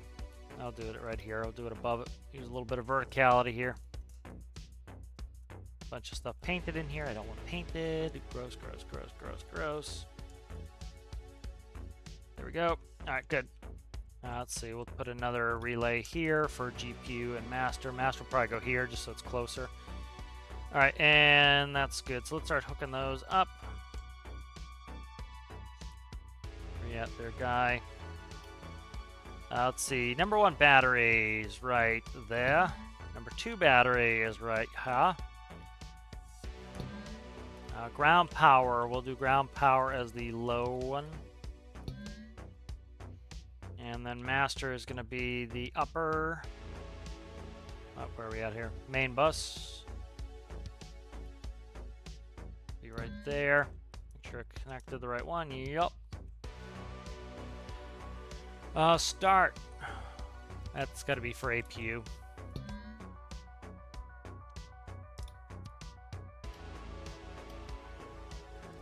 Not very good labeling there.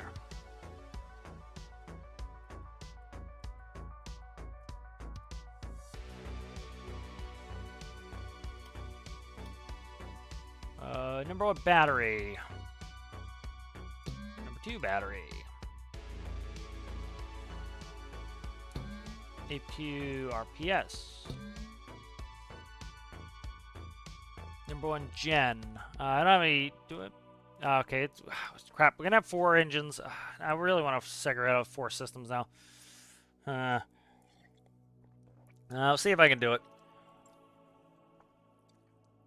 I have to put in 4 generator switches. That's kind of... Each engine should have its own generator. Like, really, realistically, they should have 2 generators per engine. What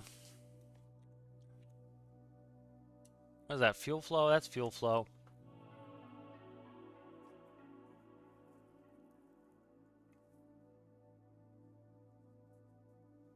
What's that? It's all APU here. Yeah, that's APU. APU valve, that's pneumatics. We'll continue electricity across here. Alright, so let's go. Where's... I need to see where my electrical fuel goes through here. So let's get rid of these fuel flows, pounds per hours. This is going to be 1, 2. Let's grab this really quick here. That's number 3 generator. They don't need to have multiple batteries, but they should have a generator. So I won't add extra batteries, but I will add extra gens. I didn't put in fuel flow anyways, and this is an open gauge. I could put fuel flow here, and then something else there. And then 2 is going to be number, this is 4 gen. You have a generator per engine. So that's actually not too bad of a thing. Was it 17, 18, 17, 18? 17, 18. I might have to grow the panel, but that's the story of my life. Let's see. Oof. Oof. That's a fucking whopper as it is. How are you looking next to you? Okay, good. I've luckily put it in a position where I can move, increase the width of it.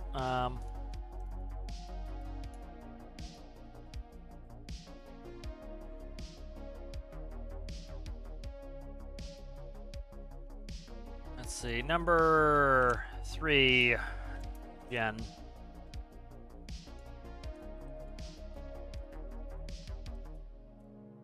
Number 4 gen. Okay. Are we looking here? Bus, ground power, battery. Where's my gens?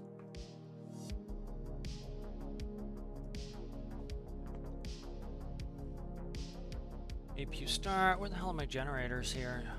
Clutch. Probably this. What is that? No. What the hell is that? Oh, that's, what the hell is that? X plus Y divided by 2. What the hell is that about?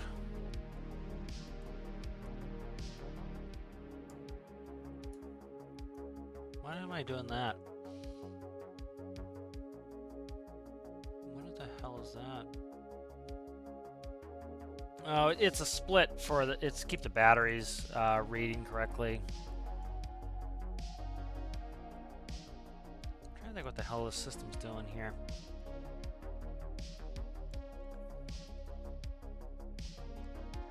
Let's update this. I'll look at this really quick. I think I'm running.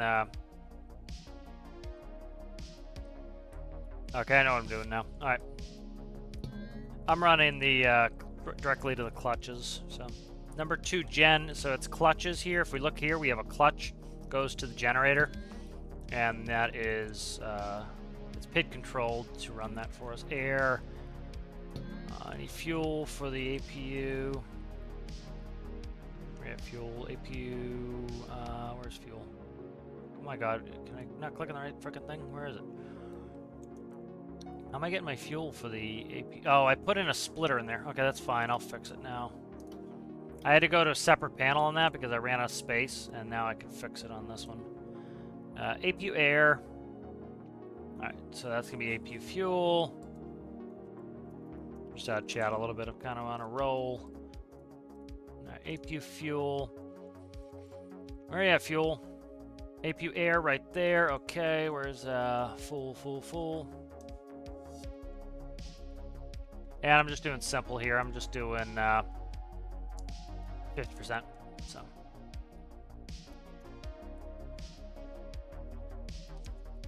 So just 50% fuel on there. It's simple. It's an APU. It doesn't need to be ultra complex. It's not supercharged. That will fix that. Number one gen is right here. And then I need to fix these gens here. So these gens should be number outputs. And then I'll copy up what I have there. So, all right, here's number 2 gen right there. So we'll go ahead and we'll grab this. All that crapola. Try to keep the line straight and slide down. Ooh, right at the bottom. And then this is all, okay, those are all generators. So these are the PIDs that control the generators to keep the batteries happy. What the hell did I just do here? Okay. And here are, let's move it out. And then what's this?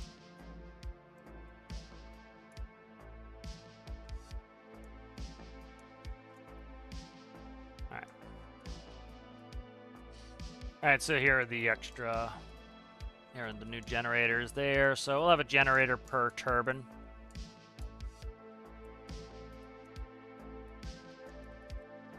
You know, in the Embraer 145, we had a generator on the APU, and we had 2 per turbine. So we had 5 generators total.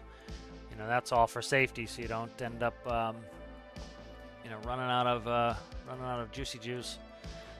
All right, Gen P value, that's probably way high, especially with a 4 engine, but we'll fix it later. What am I feeding in here? Bat 1.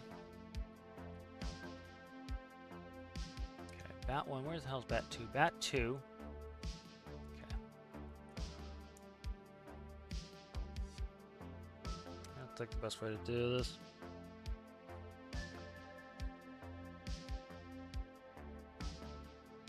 I think the best way to do this, because if I'm overthinking it. I need not overthink it. So what we'll do is odds will run odd batteries, evens will run even batteries. So we'll just do that. So we have, do a function x. This is just to keep my lines looking clean, because that's my obsession. So this right here is so my odds are gonna charge the this battery. Yeah, I'll do it that way for now. If I want to change it, I'll change it later. Don't want to overthink it. I want to get it out. We're done. Play with it. All right, good. So that's my generators plumbed. I need to fix a couple things, but we're getting there. All right, and then 4 is going to be, where are we at here? 18. And this one's going to be 17. All right, good. So that hooks those in. Plumb those up now. APU fuel, where you at, guy? Right there. Gen 3 and Gen 4. So number 2 fuel.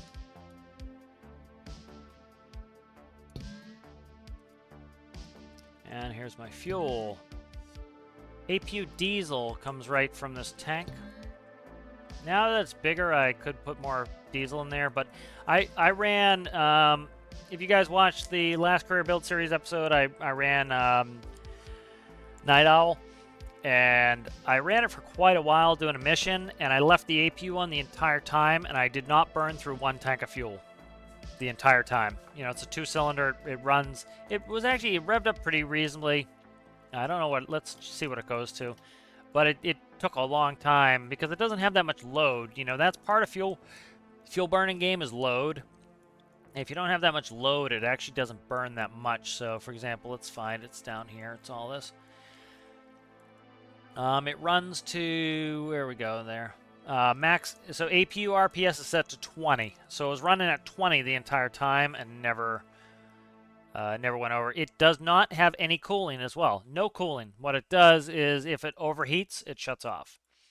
So like right here, if we look here at this argument here, we have the APU, where is it? Right here. If the APU is less than 115 degrees, it can be turned on. And you notice this goes up to the PID right here. So if the APU goes over 115 degrees, it just shuts off. And that's how it actually happens in real life, is if you ever had an APU overheat, it just kicks off. You know, so you don't need it. It's, you know, so it'll just shut itself off.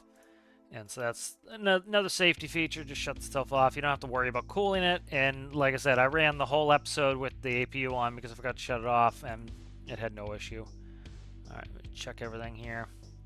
Doing pretty well on systems here. We're getting plumbed up here. APU, beautiful. That's pretty good. So we have lights now. We have APU. We have, what are you? You are bearing out. Okay.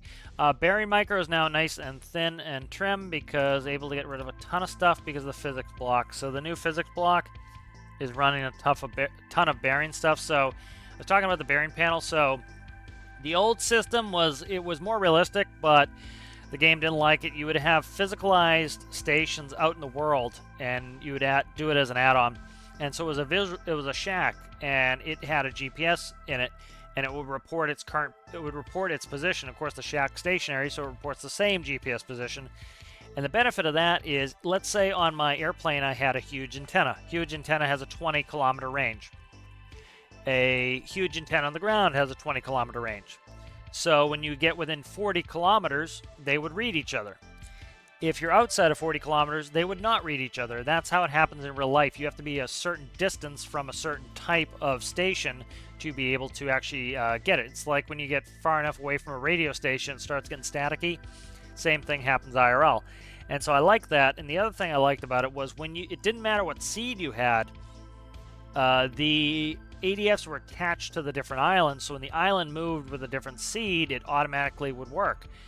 But it was causing huge slowdowns in game. So now what it does is, if you look here, each of these, so these are my radio frequencies. So when I type in the radio, before that would transmit out on the radio. Now what it does is when it reads the threshold of the right radio frequency, it then flips the Y coordinates for the associated station, it flips the X coordinates for the associated station, and it reads that in.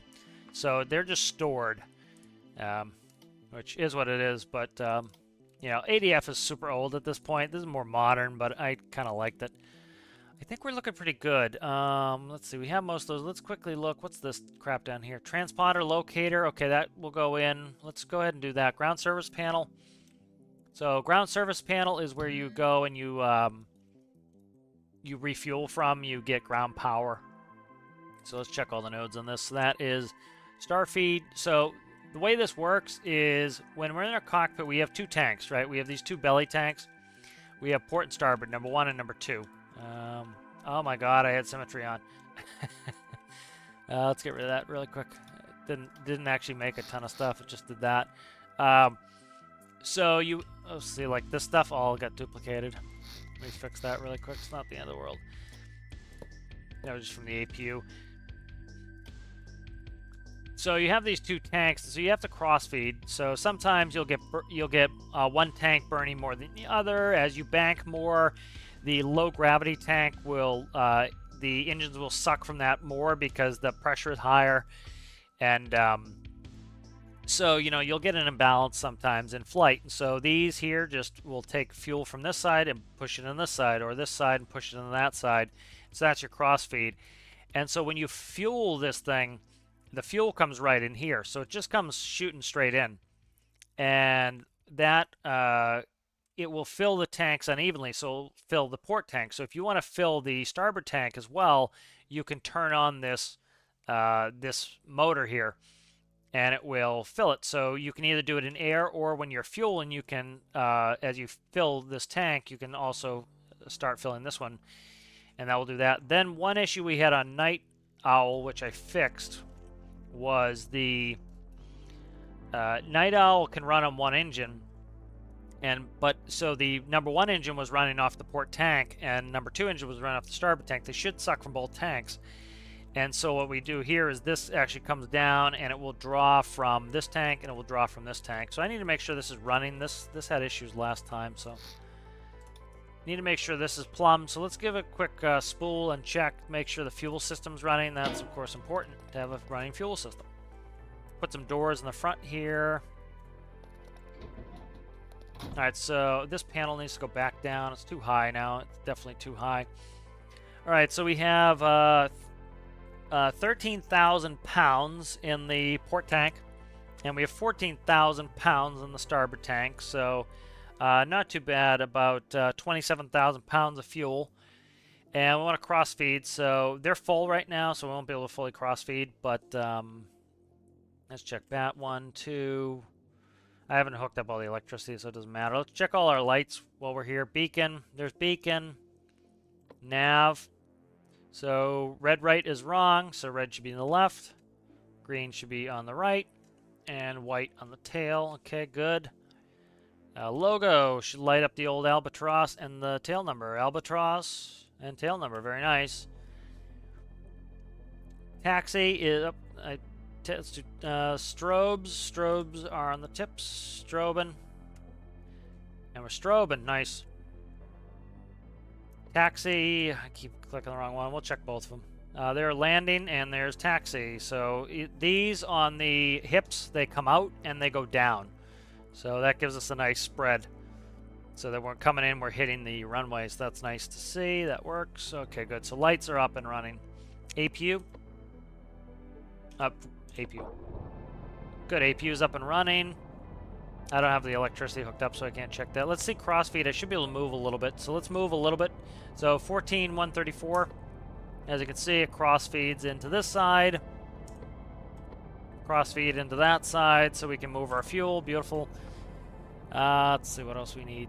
Here are my gens. I won't be able to tell the gens, but let's spool. I want to make sure these run. So let's we'll leave the APU on. It's fine.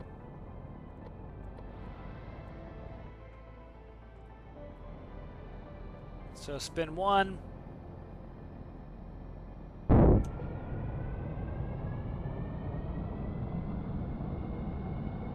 And so you notice how the prop starts late. That's how turboprops really work. A turbine has very high RPS, like insanely high RPS, like thousands and thousands of RPS, tens of thousands of RPS, or RPM rather. You know, of course, RPS would be lower. But it has very low torque, and so you can, like in a reciprocating aircraft like a piston, you can turn the propeller while you're starting it. That's fine. In a turboprop, you want to get it up to enough torque that the propeller won't stall out the engine, because you need to be able to suck in enough air, and the turbines are actually directly connected to their associated sections. So for example, if you're running a high bypass, some of your turbine fans are connected to your N1 stage, which is your bypass, your big fans in the front, and then some of your turbine blades are shafted to the N2 section, which is your compressor section. And so if you got them too slow, you wouldn't be able to make any compression anymore, and the engine would die. So you need to clutch the propellers after the engine is spun up.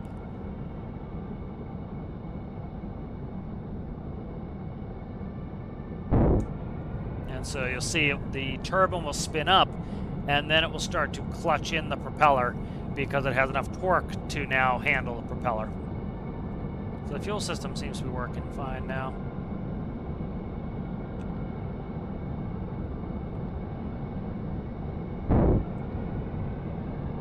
I need to hook these gauges up so they're reading correctly, too.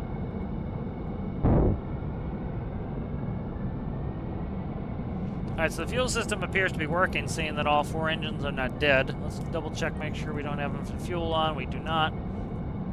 So that appears to be working, so... check some gauges while we're here. Bats, they're going to read 100% because we have infinite electricity on. Bleed air, haven't done yet. Fuel's burning down.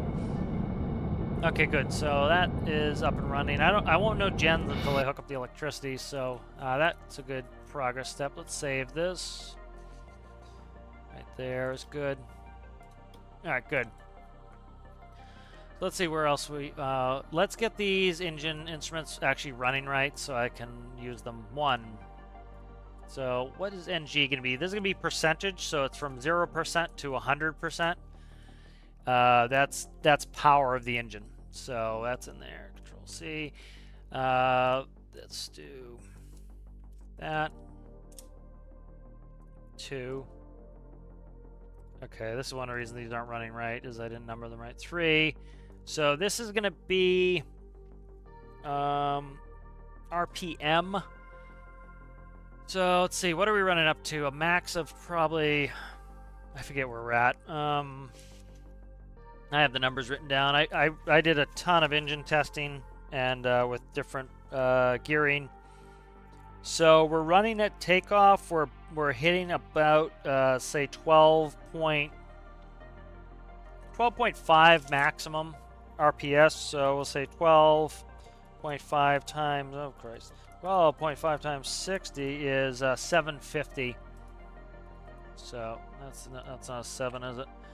750. So that's 3. This should be 4, and that should be 750 and 0. Okay, and then what are you? You are number 3 NG, so that's 0, 100. This is why these are not running right, is these are not numbered right. So 5,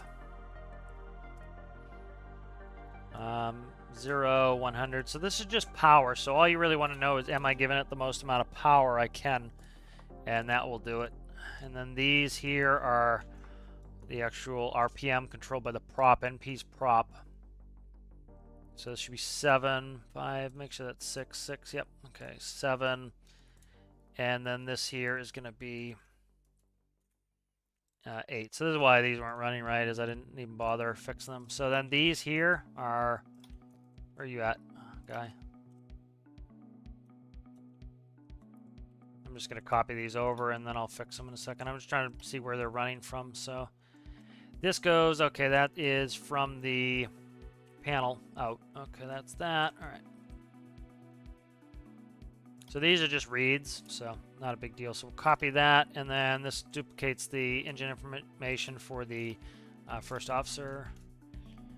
And then this will go to here, and then this will go to this last turboprop. So the nice thing with the way I have these engines set up is each panel independently controls each engine, so I could put in as many or few of these as I wanted. And what I'm going to do is actually grab these engines out, and the panels will sit on top of them, and there'll be a single unit. And so if you want to put in a turboprop, you can have that. And so hopefully eventually I'll get them released where I can just put them out and they'll run.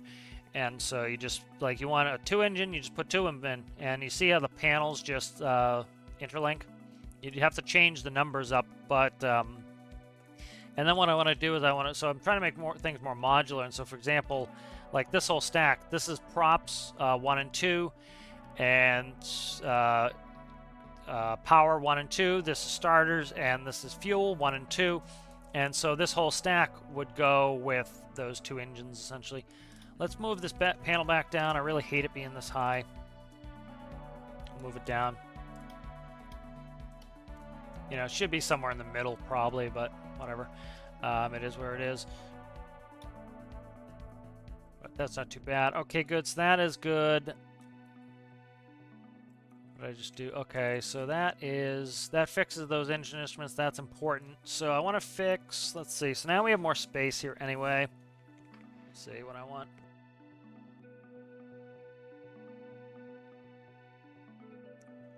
I could move my bearing panel down here and then do 2 wing panels here. trying to think how I want to set these up. So we have 4 gauges. I want ITT, which is... let me see how... It's not ITT in a turboprop. Let me see what it is. It's TIT in a turbine inlet temperature on a turboprop instead of ITT, which is inlet turbine temperature. They gotta be different, don't they? I think it's TIT. It's the old tit. I usually do ITT for because I usually do. No, it's ITT. It's ITT. Yeah, yeah, it's either TIT or ITT. We'll go ITT so everybody doesn't giggle. All right, so that needs to go in. I'm trying to see how we're reading here. So I want to put in, I might do new panels here. Let's kind of play with these to get those in. So I'm going to redo these.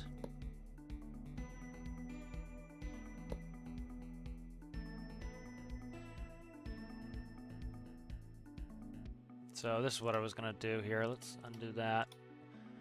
Starting to remember what I was actually trying to do here. Let's grab the bearing panel. Bearing panel is going to go...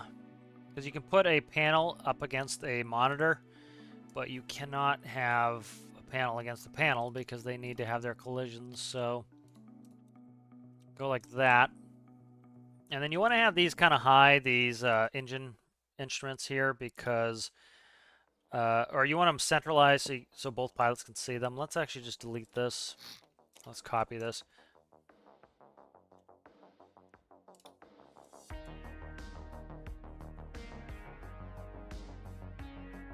I don't necessarily need all of those running. I think.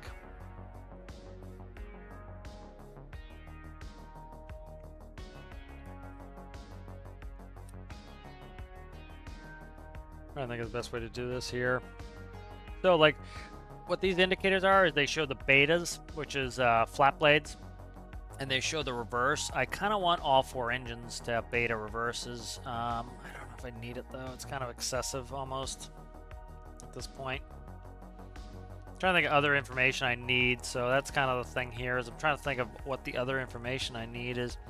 So this is going to be monitors anyway. We'll do that. One of the reasons I don't do symmetry with monitors is they'll be inverted. So you don't want to do that. You want to do single placement with monitors. Same thing with panels. Panels will be inverted. You don't want to do symmetry with that. All right, so this is going to be bearing panel, and then these are going to be annunciator, radio, transponder. So I need to make those panels at some point. Maybe I'll delve into Lua and frustrate myself. All right, I'm just going to get out of here and do it on top because I'm kind of getting tunnel vision here of how I want to set these up. So, let's see if there's a better place in the cockpit to put them. So it'll be 8. See, this is the problem, is I can't do them the way I want to because there'd be 8 of them. That's not going to work. So I'll just do them as single units here. I'll do ITTs across here. I won't complicate that, and we'll figure out some stuff to fill this in with. So I need to switch this all around, though. So I have ITT down here. And so what we'll do is, this is props beta. Beta is reverse. Or beta is zeros again. It's the flap blades. Because often with a turboprop, when you're just idling, it'll start pushing you forward. And so you go into beta, they go zeros. It's also a lot easier to start your engines. You know, if you're moving the propeller. We're not moving the propeller. Our propellers don't clutch in until we get going. But with flap blades, it's easier to get the propeller to not stall at your engine. So that is going to be an indicator. Okay. And then I want be number one. Number 1. ITT. Control C and V. To be number 2 ITT. So this will be a gauge vert. Be 0 to 120. 3 is to be a gauge vert. 0 to 120. Nice. Okay, and those will be beta, props reverse, 20. And I think these were 17, 18 if memory serves, but I'll have to fix them. 17, 18. All right, so this is now the whole reason I did all that moving around crap. Yeah, let's fix it really quick. So additive is going to be like this gray for beta, and it's going to be just a cautionary color for reverse. And then the reason I did that was this cozies up now to the this gauge over here, which is the same thing. These are ITTs, so that will put all 4 ITTs next to each other. So if you need to check your engine temperatures, they're there.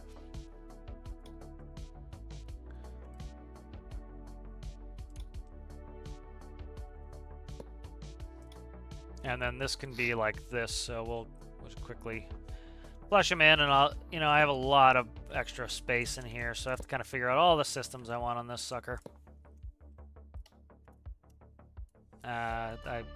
I got to do that anyways. That's fine. All right, good. So that has reverses. See, this was the issue. Is I would need 8. I would need.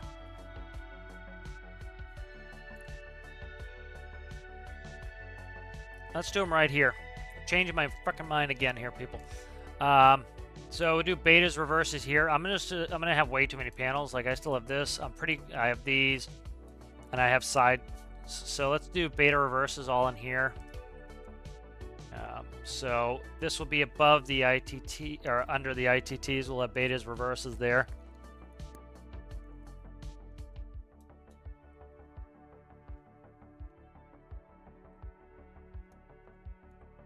I'm getting crazy again. I'm going to take those off of there. Okay, that's fine. I'm going to be obnoxious all day here, apparently.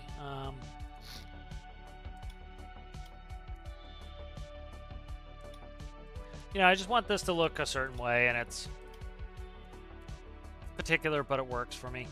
All right, so that's going to set up ITTs. What I want to do is I'm going to take the ITTs off of the engine, and this is all like human factor stuff that like the engineers would stress over all day long.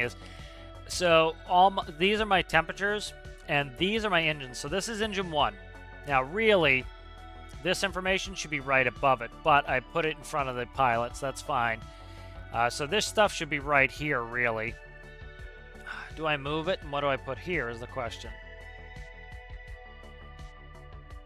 I lose the ability to put in betas if I do that. So that would be 3s all the way down here. That would be reverse betas are screwed if I do that. Trying to think how the best to do this. I might move this stuff. I'm really thinking of doing that. I lose the ability to do full beta reverses if I do that, because it would be 3s, and then I would just have... I could do 2 betas, 2 reverses. That's fine. I'll do that. All right, yeah, because I want to line them up with the engines. Like, they should be lined up with the engines. Let's do that. I know, I'm Mr. Particular today.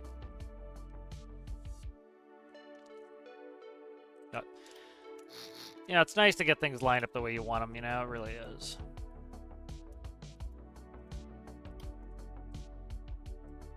I don't know what's going up there, but I'll figure it out. All right, good. So now that goes in there, and then this will go adieu. We'll figure that out, because this is like how generally would be. Was you'd have all your engine gauges centralized here, where both pilots can see them, and then this one will be number 1. So they line up. So this is 1, 1, 1. Everything with 1 is here.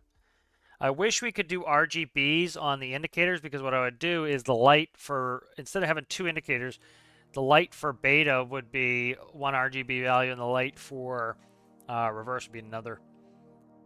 But the left engines will share beta reverse, and the rights. So we'll say some RP thing you can't asymmetrically you know, you can't asymmetrically on one side. That actually makes sense. You wouldn't want them asymmetrical on one side. So this is ITT, gauge, vertical. And one thing is break it up. So like these are round gauge, round gauge. Another round gauge makes you lose it. You can't see what's going on. So it's round gauge, you know, that breaks up the silhouette a little bit, and it makes it so you can see what's going on. You wouldn't want to have your NP be a vertical gauge. So that's just human factor stuff. Things should flow. Things should be in a logical place where they should be, you know, frankly. And, you know, the engineers have worked many decades, a lot of it reducing, you know, reducing injuries and deaths because of this sort of thing. So this is the reason why it's kind of important to get these kind of things right is, you know, people have gotten hurt because of like having these things in a bad spot, you know. So 9 should be 10, and so it's like they've done all the research of why things should be where they are. You know, I talked about like in the last jet, or not the last jet I flew, but in the 145, they put covers over the start-stop selectors because people were inadvertently, when they meant to turn on the ignition going into a thunderstorm, they'd accidentally turn off an engine, and so now you're in a thunderstorm with an engine out, and it's like, you know, and usually if you just click that engine back on, the air is blowing through and it will start right up, no problem. And the burner can should be hot enough. You probably don't even need the ignition to start it. It will just blow back on. But you know, so what they did was put these little plastic spring covers. So when you reach up and you're not looking at it, you could feel it and be like, oh, that's the wrong thing. And then it tells you, hey, look up, man. So this is number 1 /2 beta. Okay, number 1/2 beta. So the number 1 and 2 betas are going to go together. They're going to light up together. And the number, let's do the OR symbol. Number 1 or 2 beta, and this will be an indicator. And what was that? 10, 11. Do 11 here, 11. And this will be number 1, 2 reverse.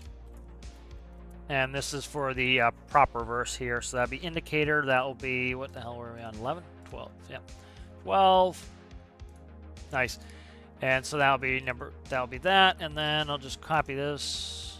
Copy that. Bang. Alright, so this should work better. I think this is a much better setup here. 3. And that is, what's that? 12 is 13. So just trying to do it right the first time, you know. A little bit of extra effort, but usually panels I really stress over because I really want to get them right.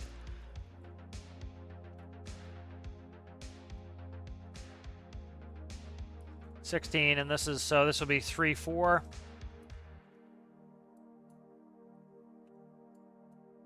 Okay, so now that's going to light up appropriately, so there'll be... get out of there, you devil. And so what this will do is, we don't want to put, say, for example, number 1 engine, which is our far left on the wing, on the left wing. We don't want to put that in reverse and the one next to it in forward because it will try to break the wing. But if you put number 1 and 2 in reverse, or even just 1 in reverse, and you put, say, number 4 in forward, that will turn the plane because you have a nice long arm on your wing. You don't want them right next to each other trying to do that because it will try to snap the wing off, which you don't want. You want the plane to turn, so that's why it would be like this. So, and I don't like this setup here. What I'm going to do is this. So 3 is going to be reverse. I just want them next to each other, and this is beta. And that will just, I think that looks cooler having them light up together like that. So it'll be outs will be the betas, and then ins will be reverses. So this is a better system. So as we're flying along, we have our engine gauges here. Both pilots can easily see them. We have power, prop, temp, reverse betas, and they line up with their associated engines. So this is all 1 controls. This is all 2 controls, 3 controls, 4 controls. They line up. And that's why, that's human factor stuff, why they do that, is to get them line up. So you know, okay, as I reach down and push up my power on 1, I should expect the light to turn here. When I push my, or this gauge, when I push up on my prop on 1, this one should spool. I actually will do asymmetrical thrusting on the ground too, so I want to be able to grab this one and then look up at the associated gauge. I don't want to have to press this and then look over here, so that makes sense. I just need to figure out what I want to do over here. For now, we'll block it out, and I'll figure it out. Even if they're blocked, it's not the end of the world to leave them as just blocked out, but I'll end up figuring something I want to put in there. And symmetry would have been helpful there, but whatever. All right, so that's set up for now. So that's pretty good. Let's see. So these can go. So what I'll do is I will go... we'll just go nuns on these for now. And then, so this is a nice open zone there for something. I really want to get parking brake off of here and put it here. So this will be, because you don't. Okay, so this is another human factors thing. Okay, so you reach, you're paying attention outside. It's busy. You reach over to put down your flaps, and you accidentally hit the parking brake on. Now, in real life, parking brakes generally are very complicated to put on, and the reason is so you don't accidentally put it on. So, for example, our parking brake on the 145 was right here, and it was on the captain's side, and it was a big T-handle. So I talk about like human factors. Things are shaped differently, and so it was a big T-handle, and you had to grab the T-handle. You had to pick it up about 3 or 4 inches. Then you had to rotate it 90 degrees to get it to lock. So it was very complicated. So it was very hard to inadvertently put on your parking brake in flight, because if you land with your parking brake on, you're going to blow all the tires, collapse the gear, and crash really bad. And so you don't want something like that to accidentally happen, so you'd put it like way back here. And so the 4 slot's park brake. And that will be a flip switch, so we can actuate it without power. And then 3 is park brake. And that's an indicator, and that's going to be red. Again, red's going to tell you, oh, you sucker. Red will tell you that it's something important, you know. Yellow's cautions. You know, so those are all things that are kind of important to know. So that's way over here, so it's behind us. So these are all, these shut down our engines. They're way behind us, so we actually have to really think about reaching behind us and doing it. Things that are really easily in our reach should not, you know, do something catastrophic like shut an engine down. So let's see. One thing I can't, I don't have the space for it. Go like that. Yeah, that won't give me the space for it. That's fine. I'll figure something out to do here. That's fine. Alright, let's see.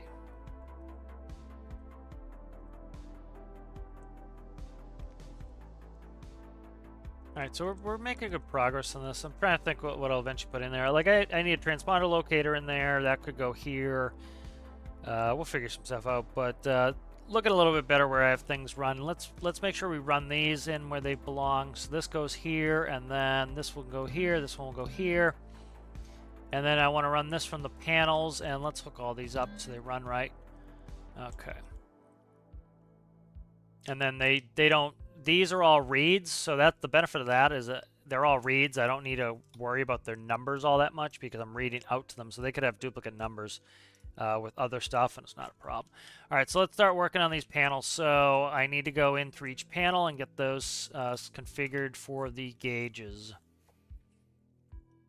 Right here, gauges. So let's see what we're running here. So this here is the beta, and so beta goes into this numerical switch box there, and then so if we hit beta. Then what's that? Okay, so this is... What is this?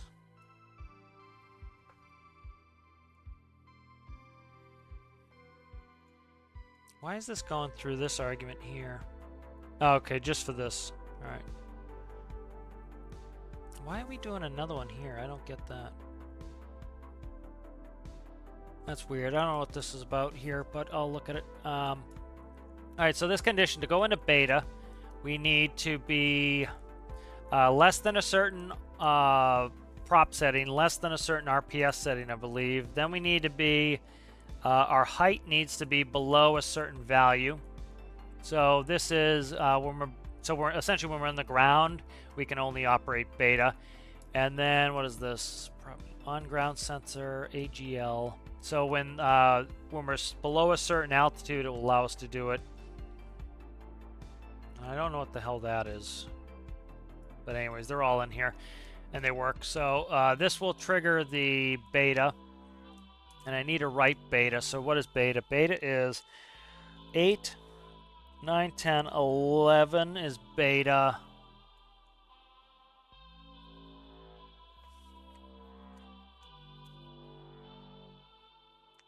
So 11 is beta. So let's see, start channel. And then 12 will be reverse. So those should work the way they're set up. I don't know what this is about. This is weird.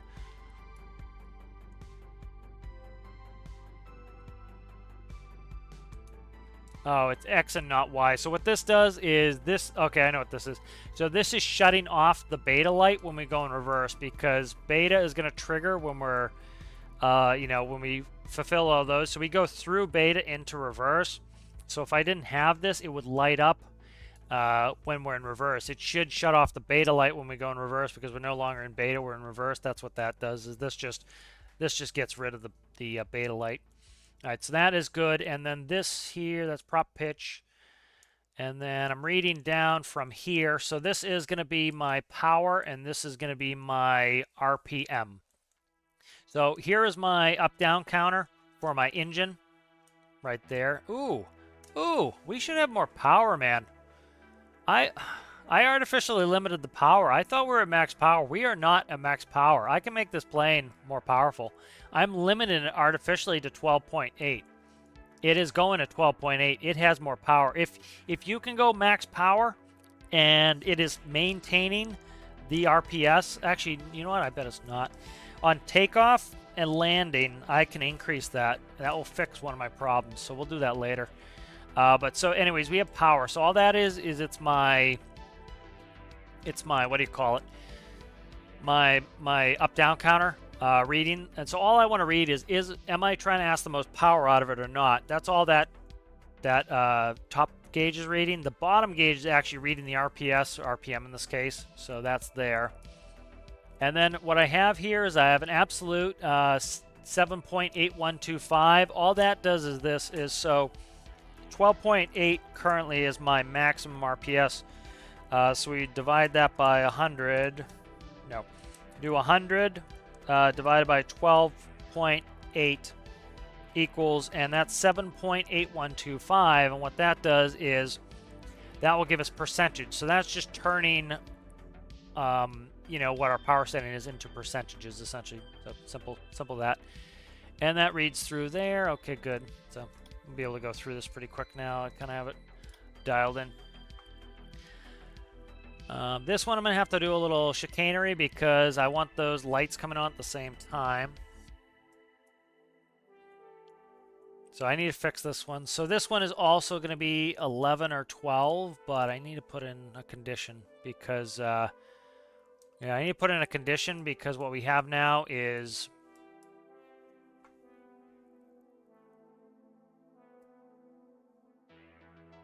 these might work all right. Let's leave it as it is for that. That might work all right. And then what is this one? This one is now 2 and no, this should be 2, 3. Should be 1, 3. And this should, okay, that's fine. 2, 3. So that'll make it 2, 4. That's correct. Okay. Let me make sure that one was good. So that'll be 1. Yep, 1 and 3. That works. Okay. And then what are these numbers? Let me check them before I go in. So these are 15, 16. 15 16s. I need to go back again, but that's fine. All right, these are 15 16s. And this is going to be start channel 4. So, what are we on? Engine 3? We're on engine 3. I don't know why that's that high. That's probably right. Yeah, now it's gonna be 1, 2, 1, 3, 2, 4. This should be 5, 6. 5 and 7 rather. That's 5, 7. Or 3. Yeah, that's 5, 7. 5, 7. And this one should be 6, 8. 6, 8. Okay. That should read those out. These may or may not work. I might have to put in an OR value in there somewhere, so we'll figure that out. But let's quickly give them a run. We should be able to run it, bang some engines on and check it. So first thing, we should be able to do it in with the engines off. So let's go back on the props. Okay, I can't do it when the engines are off. Maybe I did. I don't know. Let's start them up anyway. I don't think the beta reverses are working right. I have to fix them. So there goes end. So we're watching here.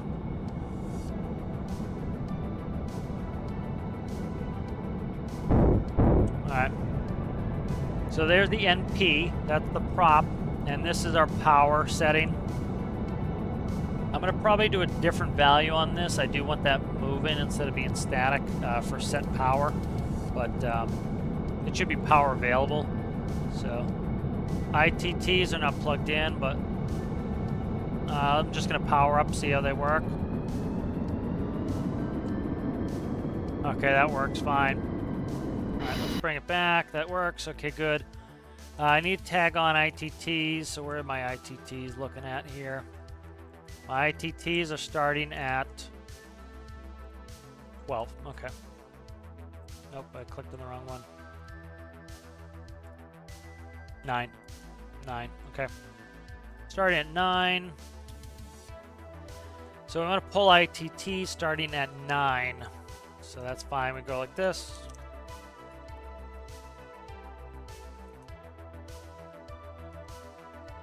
That just passes the panel through here.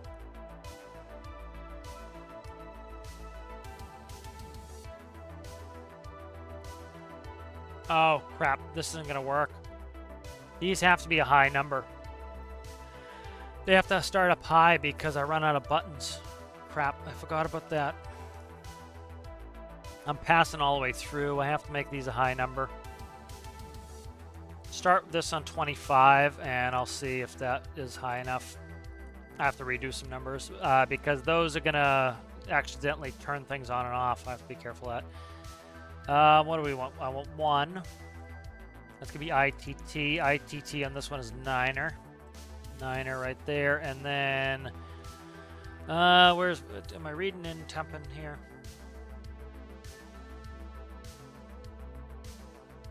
Okay. I am reading temp in somewhere. I thought I was reading temp in here, am I not? Reverse panel.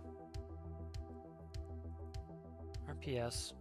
AGL. I thought I was already reading temp in here. Maybe not, man.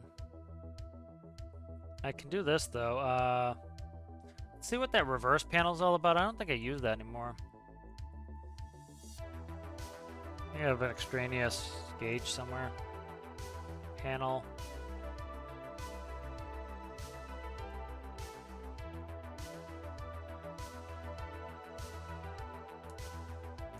Where's reverse panel? I saw that.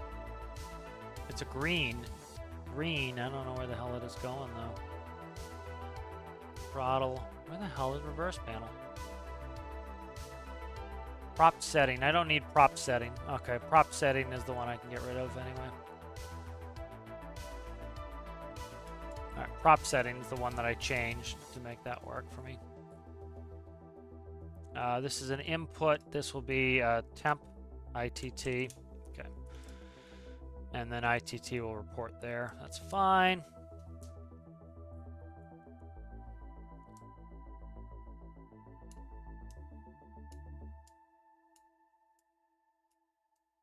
Alright, that's better. All right, that's good. And then we can read that in. I knew I changed something at some point. ITT right here. So we want turbine temperature right there. All right, good. That'll read ITT, and then I have to try to get it to read like what a real number would look like here. Let's go right 9. So this one should be 10.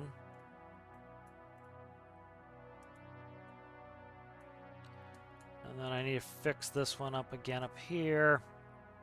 And then we want to change this prop setting.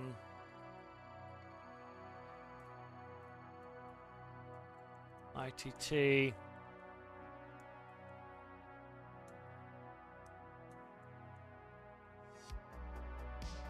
And then this one here should be 25 again. Because this is gonna trigger a button if I don't change that up. So I need to do that.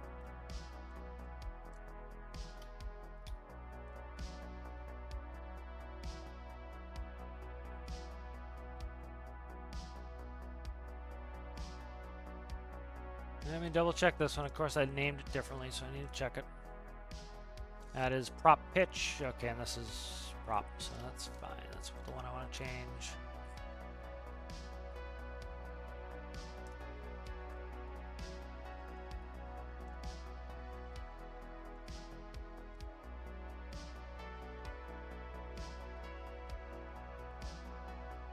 All right, and this one is, oh my god, we're going to get tough on this one, so it's going to be 9.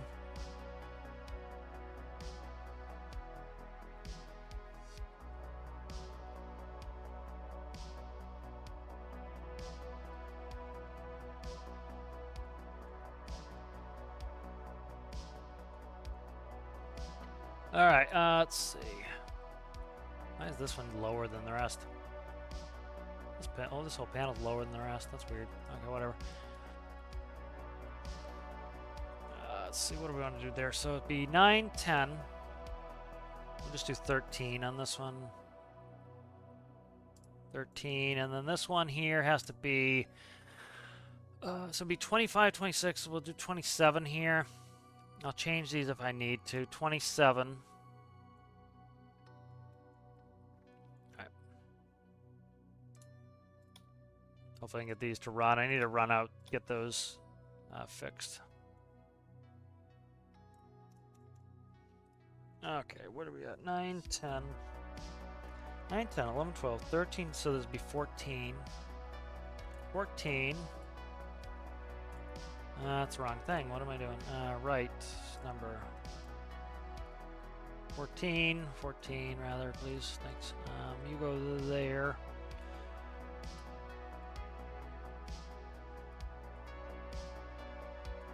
Alright, and then this will change here. What do we call you this time? Prop. Okay.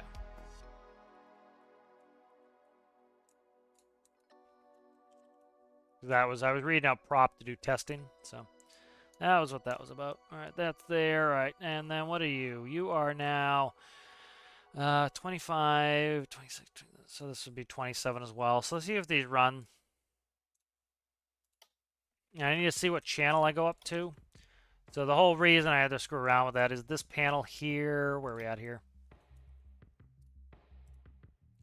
See, I go up to 24. And so I need to, for engine controls, so I go up to 24, so these have to start at 25, or else they're going to start problems, so. 25. 26. 27. 28. Alright, and so hopefully these are all set. Let's give them a quick run. Check the props while the engines are off. And then the temperatures will show as I'm sitting here probably. They're probably not going to show because they're off actually. So let's bring back the props.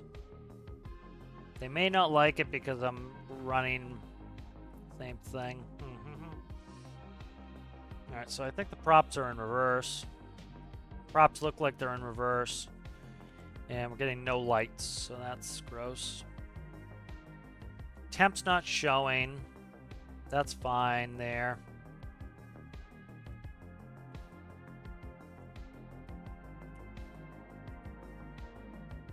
I need to screw with this here. What? Why is that? Why is that running the lights?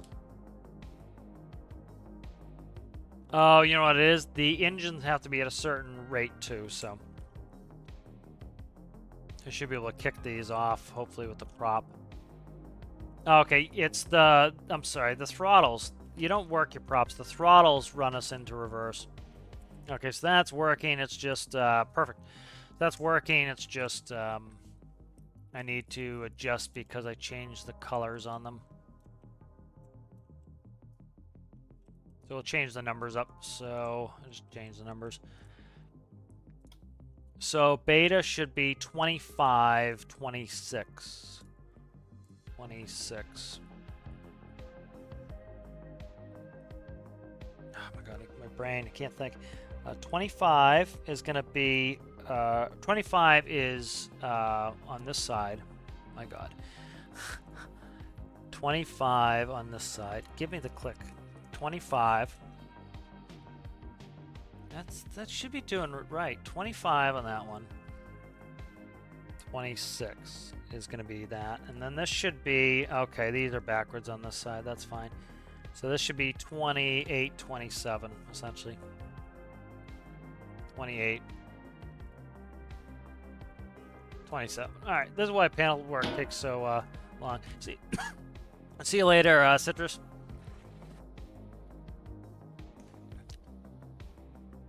Thanks, I appreciate that. How's your name pronounced? Stygian? How's it going, Wesp? Unlimited power, indeed. So much of this is just trying to, like, you know, I get really particular about this because I'm a playing guy, so it's like, alright, so let's go in reverse.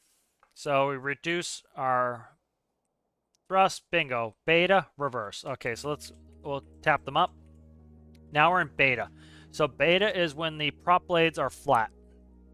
Alright, reverse.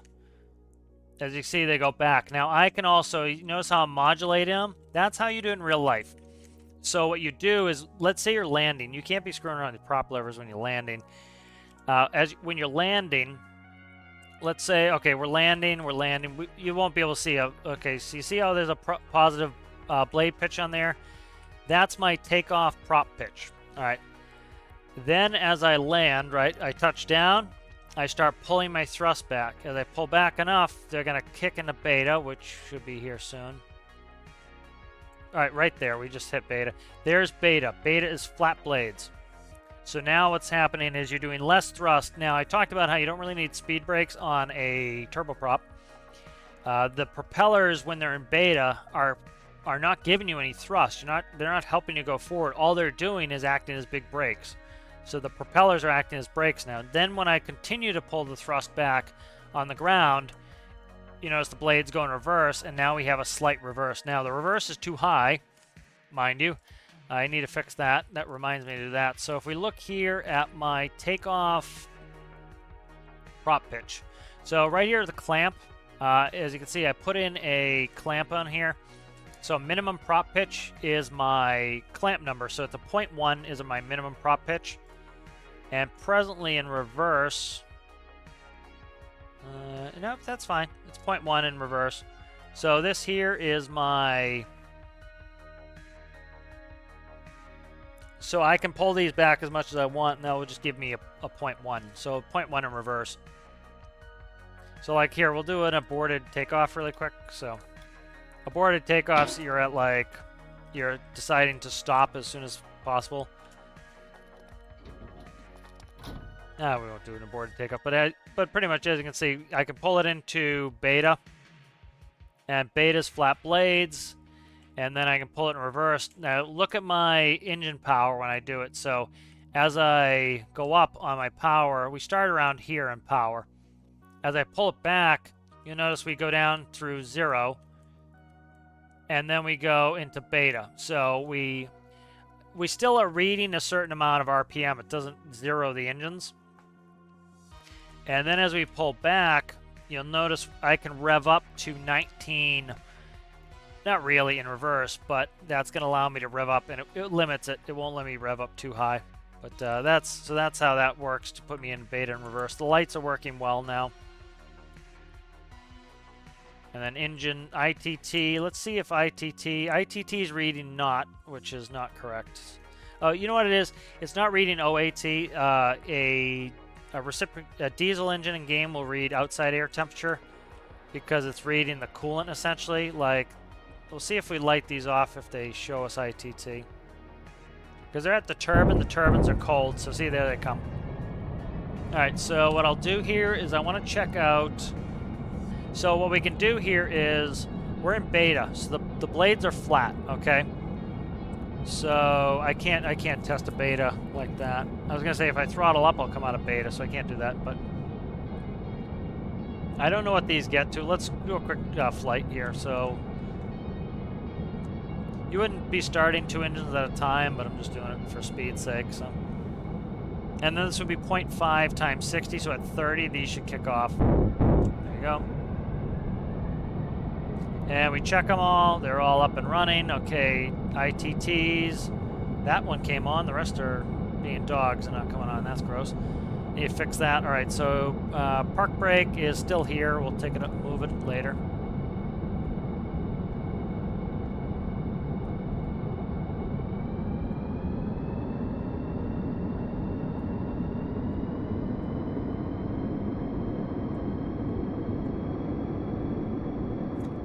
We'll reverse back to the end of the runway. How about that?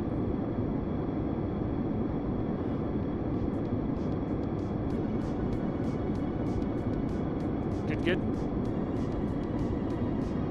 I appreciate that, Daniel. Yeah, it's definitely, this is a lot more technical. So for example, watch this now. Now that I have these gauges, I'm gonna come back on power on 4. So here comes the power on 4, right? And I'm gonna go into reverse, or beta reverse. Now look how quickly I turn. All right, now I need to come back up on that quickly, so I don't spin myself. But so that's asymmetrical thrust. Now I took it way overboard. So let's actually rotate ourselves out, and I need to get this number back up. So if I bring this back up to 60, so we're at 60.94, 60.94. I can steer myself on the ground with my thrust. So 60.94. We're coming up on the end of the runway here. 60.94. So I can, you know, most people would never do this. I rarely do it, but you can play with your engines here. And so the way to fix these is, watch this, come all the way back to reverse, and then they'll all fix themselves. They'll all even up, and now they're even. So for example, let's say I wanted to make a tighter turn here. Come up on thrust, and I don't need to go much, but on my inboard, I would just gently pull my inboard back. And my most inboard is now back, so as I power up, the inboard is still back from the rest. And you notice I'm not turning it myself, it's turning me just with thrust. So you do this all the time in multi-engine planes to turn faster or more tightly. You do asymmetrical thrust. So you can see the difference of just pulling that one engine back, how I can turn. Like right now I'm using no rudder or no nose wheel. Now I'm going to add my nose wheel in. And then you could also use brake. So you do the brake on the starboard side, and that would help turn you even more. Which I don't have that set up yet. I'll set that up eventually. Alright, so now we're going to hit the parking brake. We want to slam it on, but I want to fix this. So that's at 41.99. We should be at 51.95. So 51.95. I need to come back on all my thrusts here. I'm trying to keep my thrusts up, which is not smart. So we'll actually back up on the runway here. So there's reverse. That's probably a little excessive on reverse. But it's not bad. That'll help you slow down. The reason you don't want to do a reverse back like this is when you slam on the brakes, you'll sit on the tail sometimes. My wheels are far enough back, I won't sit on the tail, but you want to power up to stop. You do not want to tap the brakes. So you do power up to stop. So there's power. And then once you start going forward again, you can hit the brakes. All right, so let's go ahead and parking brake release. That's parking brake release anyway. All right, let's flap set. All right, let's do a takeoff here.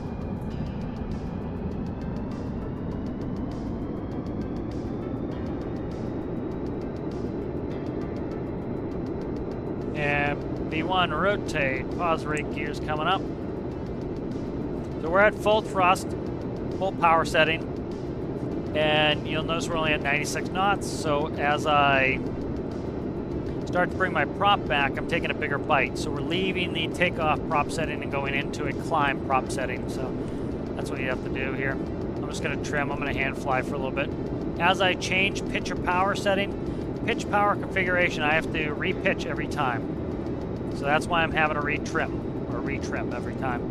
I have to retrim every time because my props are, you know, they're giving me, you know, they're slightly or above or below the center of gravity. They're also blowing a lot of air over the top of my wing, which should give me more lift. So all these things that do that, bring the flaps up. And you see we just dropped, the nose just dropped. That's a configuration change. Flaps are configuration, so change configuration with a flap change. So you need to do trim every time you have a pitch power configuration change. So let's check ITT. ITT, as you can see, is only going up to about a 1.11. So that's what I want to see. Is what I'm going to do is convert this into real numbers, 1.11, because of course that's the nonsense number for me, you know. It doesn't make any sense, so. But it's flying really well. It does everything I ask of it. Autopilot's in. I like the exposed wheels and the wheel wells. That's cool. Flies really well. Autopilot works well. Can't think of any systems that really have any issues. I want to fill something out there. I'm not sure yet what I want to do. You know, one thought I had was raising the gauges, but you know, your mode control for your autopilot generally is on the top there, and like this is my view when I come in. And at the end of the day, we'll do a landing here really quick. So let's go over here. We'll go 1, 2, 3, 4, 5, 6. 1, 2, 3. You watch my pitch. That there is for Draymore. So we'll go nav GPS, and it's a 6-3 heading. No, it isn't. No, that makes sense. Bearing 6-3. I can see it now. So if it's wrong, that doesn't make sense to me. A 6-3. That's the island right there. So 14 nautical. That's definitely wrong. Thumbs up with that. Unless I have the wrong frequency. Let me quickly check frequencies. I might have grabbed the wrong frequency for a Draymore. I thought it was 6. I need to climb here. No, I went high, so we're good. Let's see. Draymore is 635. What did I put in? It's 630. Okay, that's right there. 635. So 635 is, I don't know, man. That still seems wrong. Something wrong with this? Draymore is 635. 630. Oh, I'm on GPS radio. That would be why. There we go. That makes sense. Okay, 3.2. So I have to put it on radio. So that's reading as though it's the radio antenna. GPS runs the keypad, so I just forgot to select the right one. All right, so we're gonna want to start bringing our prop full forward. I want to go gear down. Now I might have to increase my max allowable RPS because with full flap I have so much drag that I can't get enough power out of this sucker. Because the prop pitch is very limited, and so let's start putting some flap in here. So there's full flap. So again, there's a configuration change. I need a lot of trim to change that. I need to power way up. So we're not bad. We're on the hairy edge of the stall like this. So what I could change is make a small prop setting change because like I want to come in. I'm just gently adding in some prop here, bringing my prop back a little bit. So let's say right there, and then you would want to power down a little bit. So come in at like 65 knots. That's slow, man. That's pretty slow, but this has a lot of flap on it. It's nice to be able to go slow because I take up a limited amount of runway. You got to figure it's a lot easier to stop a plane going 60 miles an hour than it is going, 90 miles an hour.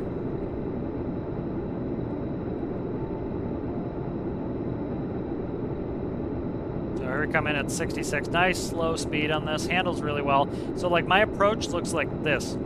So I keep the gauges on the very bottom. So I need to know my speed, my attitude, my altitude are my most important gauges. The rest really I don't need as I'm coming into land. So I just kind of lock my view. In real life, you'd be doing a cross check, you'd be looking down. So ideally I'd like to bring those panels up, but I can't think of a way to do it without screwing up my autopilot stuff.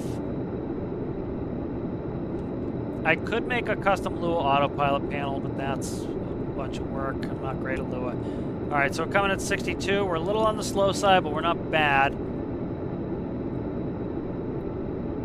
Still, so I'm coming a little low because my pitch angle has to be this way. Oh, there we go. I'm starting to sink too fast. Okay, hit the nose wheel. So I hit the nose wheel because, like I was saying, I need anti-flap in there. So I need anti-flap. So brakes and full reverse. So we'll slow down probably by brakes before we get to reverse. There we go. There's reverse. But we could skip the brakes and use reverse. All right, so let's call this in. So I need anti-flap in here bad. It's just my attitude is not correct. Where are we here? All right, so let's do this. Let's save this. Let's put in some anti-flap. All right, so let's grab the cap air jet. So right here, under here, if you look, I have an XML panel. And if we look in here, it's all these fins. And so this is my anti-flap system. And so all it does is it is kind of a hidden system that has all these flaps that work, all these fins that work opposite to the flaps. And so it gives you a ton of drag. Let's see, we'll copy this one. It gives you a ton of drag. And it counteracts some of the lift of the flap, so it gives you a much more realistic angle. So like my nose should be up a little bit when I'm landing there, and it's down, and so this will give me a proper attitude when I'm coming in. So I need to grab all of that. Where are we at there? All right. And so we do port and starboard on that. Let's try to get these... Where are we at here? Try to get them in line with one another here. Right there.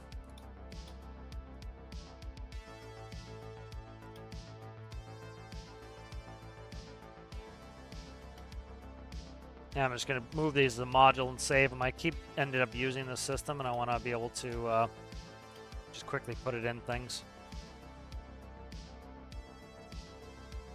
All right, let's go new. Let's go like this.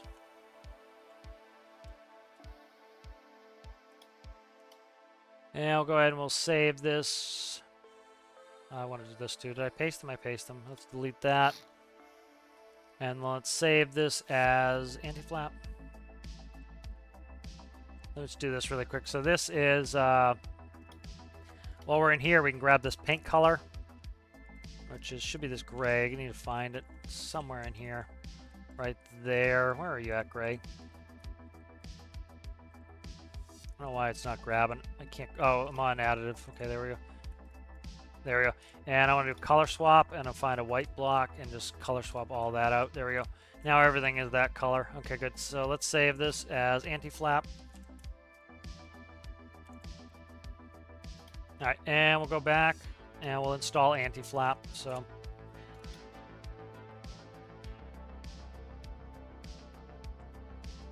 What I can do is I can change the clamp value when my flaps are down. It will give me more prop. That's what I'll do. So when my flaps are full down, it will give me more prop. I'll do that. That's a good way to do it, I think. All right, so here is anti... Nope. What is that? What the hell is that, man?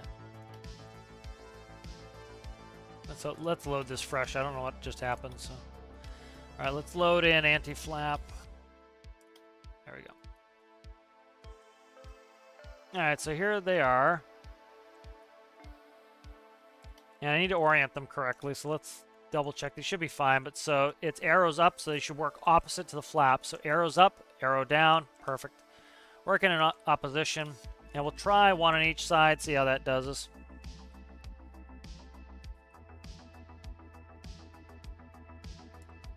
Did I get everything correctly in here? Let me just double check these.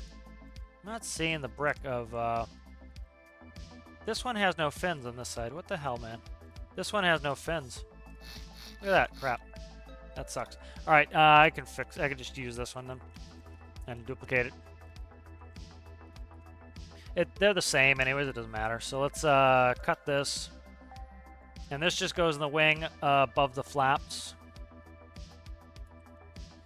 So we'll put it right there. Do I want to put it in the bottom? The top. So I need to be careful of my center of gravity. So this is adding a bunch of lift here.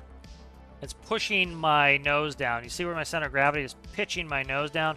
I could use with a little bit of rebalancing the weight to the aft. I'll do that later. So what I want is I want this to push back at the same fulcrum point. So this should go up as far back as possible. I can't go into the fours, but I can go there. So that will give me a little bit more fulcrum. So this will push down on the flap as this one pushes up a little bit. And so they still look right, but they behave a lot better. And then I have a gap on either side, gap on either side. All right, we'll merge this up. And there's a little bit of a pain in the ass to hook up because all of these need their own little nodes.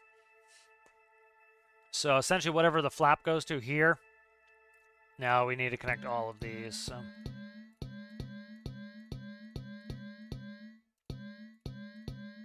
it adds a ton of nodes. I should put a little block that fixes that, but just to move it.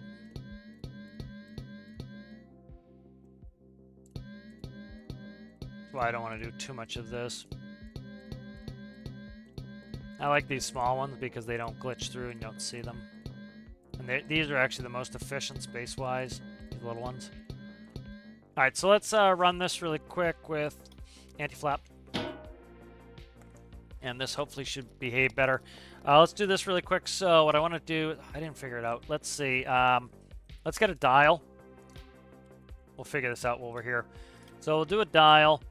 And what I need to do is I need to figure out what prop setting is appropriate for when I'm what do you call it? Landing. Because currently when I'm landing, my props are coming, the 0.1 prop is not enough to give me enough power to land with full flap. I have so much extra drag now that I can't do that, so I need that.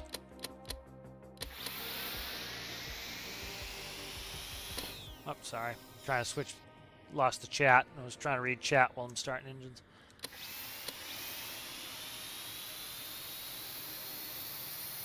It is a big boy. The runways aren't too bad at like FJ.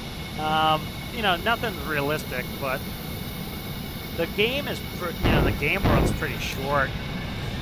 You know, so it's tough to add them, but like, that's not too bad, I don't think. You know, most people, the way they're building their planes is wrong anyway. They're not building them realistically, so like people will take off like here. I have stall planes that will take off like there. So it would be nice to have a long runway, but you know, I think the devs have to like balance what's the utility. Like people like, you know, me and you would probably use something like that, but a lot of people aren't, and so they have to say, are we spending all this time doing this feature that like 10 people are going to use? And so that's kind of, as much as it's something I would want, I can understand why they may not want to do it. So I understand why they don't do bigger workbench spaces, but you know, I think they should just be like, hey man, you know, if your computer can't handle putting in a big vehicle, don't put in a big vehicle. You know, they have minimum specs on there. I think sometimes the devs need to like just be like, dude, you know, this is the minimum specs, you know, or I think one of the reasons why they don't want to do bigger workbenches and stuff innately in game is, you know, if you edit it and your game runs like crap and you go complaining, hey, my game runs like crap, I put in the Titanic from Bob, who, you know, does these goofy videos online, and it runs like crap, they can be like, well, you know, that's not, you know, that won't fit in a normal workbench. You edited the game files to get that in, so of course it doesn't work well. You know, so, okay, so see now my nose pitches down more with the anti-flap in there. So let's trim this up. Whoa, whoa, whoa, too much there, too much trim. So let's see. So that's anti-flap. Notice my pitch attitude. Let's go level here. And so your pitch attitude will increase to maintain level with the anti-flap in. So I have a little anti-flap in there now. Now let's get set up for landing. So I think that's their whole thing is, you know, they limited the size of vehicles we could make to make the game, you know, quote unquote, not, you know, not too laggy, not too unreasonable. And then people will edit it. For example, somebody with a potato PC will download the Titanic, which is bigger than the game ever intended for you to have, and lags out the game. And then what the devs can say is, hey man, you spawned in something using a modified game file. You know, that's not what the game's intended for. Of course it doesn't work perfectly. You know, and that's kind of a little cover their ass thing with that. Now, personally, I say, you know, make a bigger workbench, let people build what they want, you know, and, you know, put in a disclaimer, you know, hey, you know, dependent upon your PC, you may not be able to operate larger vehicles, you know, put that disclaimer in there, because you have people with, like, literally horrifically underpowered PCs that don't meet minimum specs who are trying to, you know, they go watch their favorite YouTuber who keeps sinking Titanics every day, and then they try to go launch the Titanic, and they go, you know, something wrong with the game, it won't launch the Titanic. Well, they don't realize that, you know, that's not intended for the game, you know, at your PC spec. Could I launch the Titanic and be fine? Yeah, probably, because I way exceed the specs. So, I think it's a cover your ass thing. I think the devs should put in like a bigger, you know, a couple bigger workbenches at certain bases. Not all of them should be big. I think it's special to have certain bases that have certain, you know, characteristics. So, you know, and then put a disclaimer on there is, you know, launching large vehicles may cause slowdowns, you know, if your PC is not up to specs. So I need to pull the prop back. So this is what I'm testing for here is I pulled the prop back. When I put in full flap, I need to limit it. Okay, so it's 0.15, so that's not bad. 0.15 is probably my new prop setting for when I'm landing. So.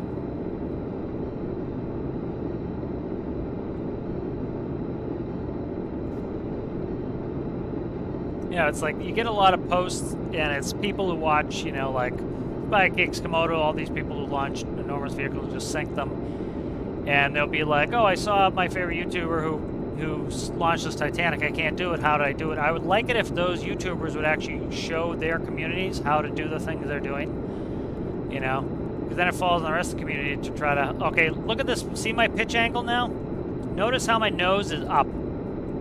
Like before, we had to keep the nose all the way down. Notice how my nose is up? That is how it looks in IRL landing. And so that's what that anti-flap does. It adds a bunch of drag, and it also counteracts it, and it pitches you perfectly to where you should be. So this is a perfect pitch attitude of what it should look like. Pull the power back just a little. We'll go down to 65. Notice, remember, I hit the nose wheel last time. That is catastrophic IRL.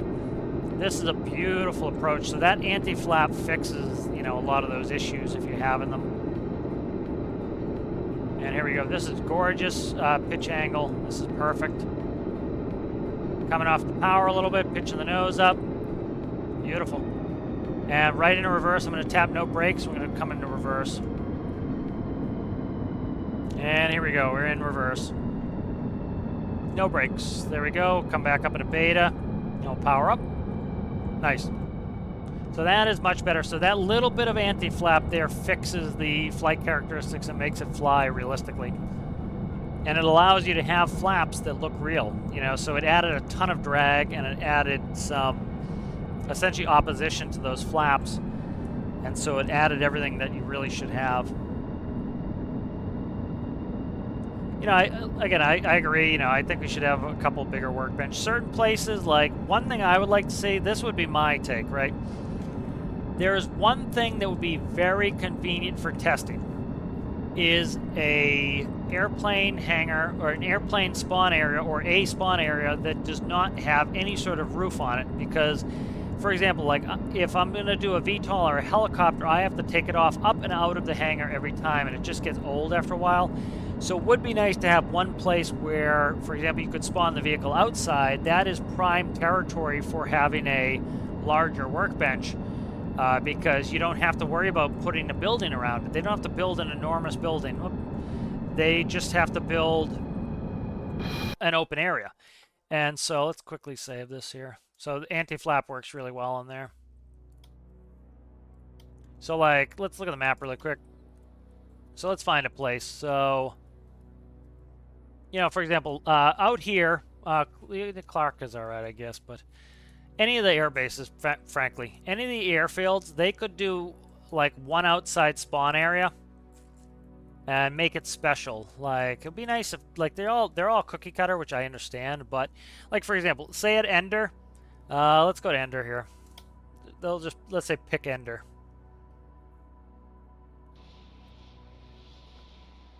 So, like right here at Ender, this is a good spot here. So this here, if they made this so that this whole asphalt was available, like from here on the taxiway across, down here, all the way over here, so you essentially have this square from here to here to here to here, and make that a spawnable airplane place, and you could spawn your airplane outside, it would be so nice for testing, because you could just go and you do that stuff and make it a larger airplane.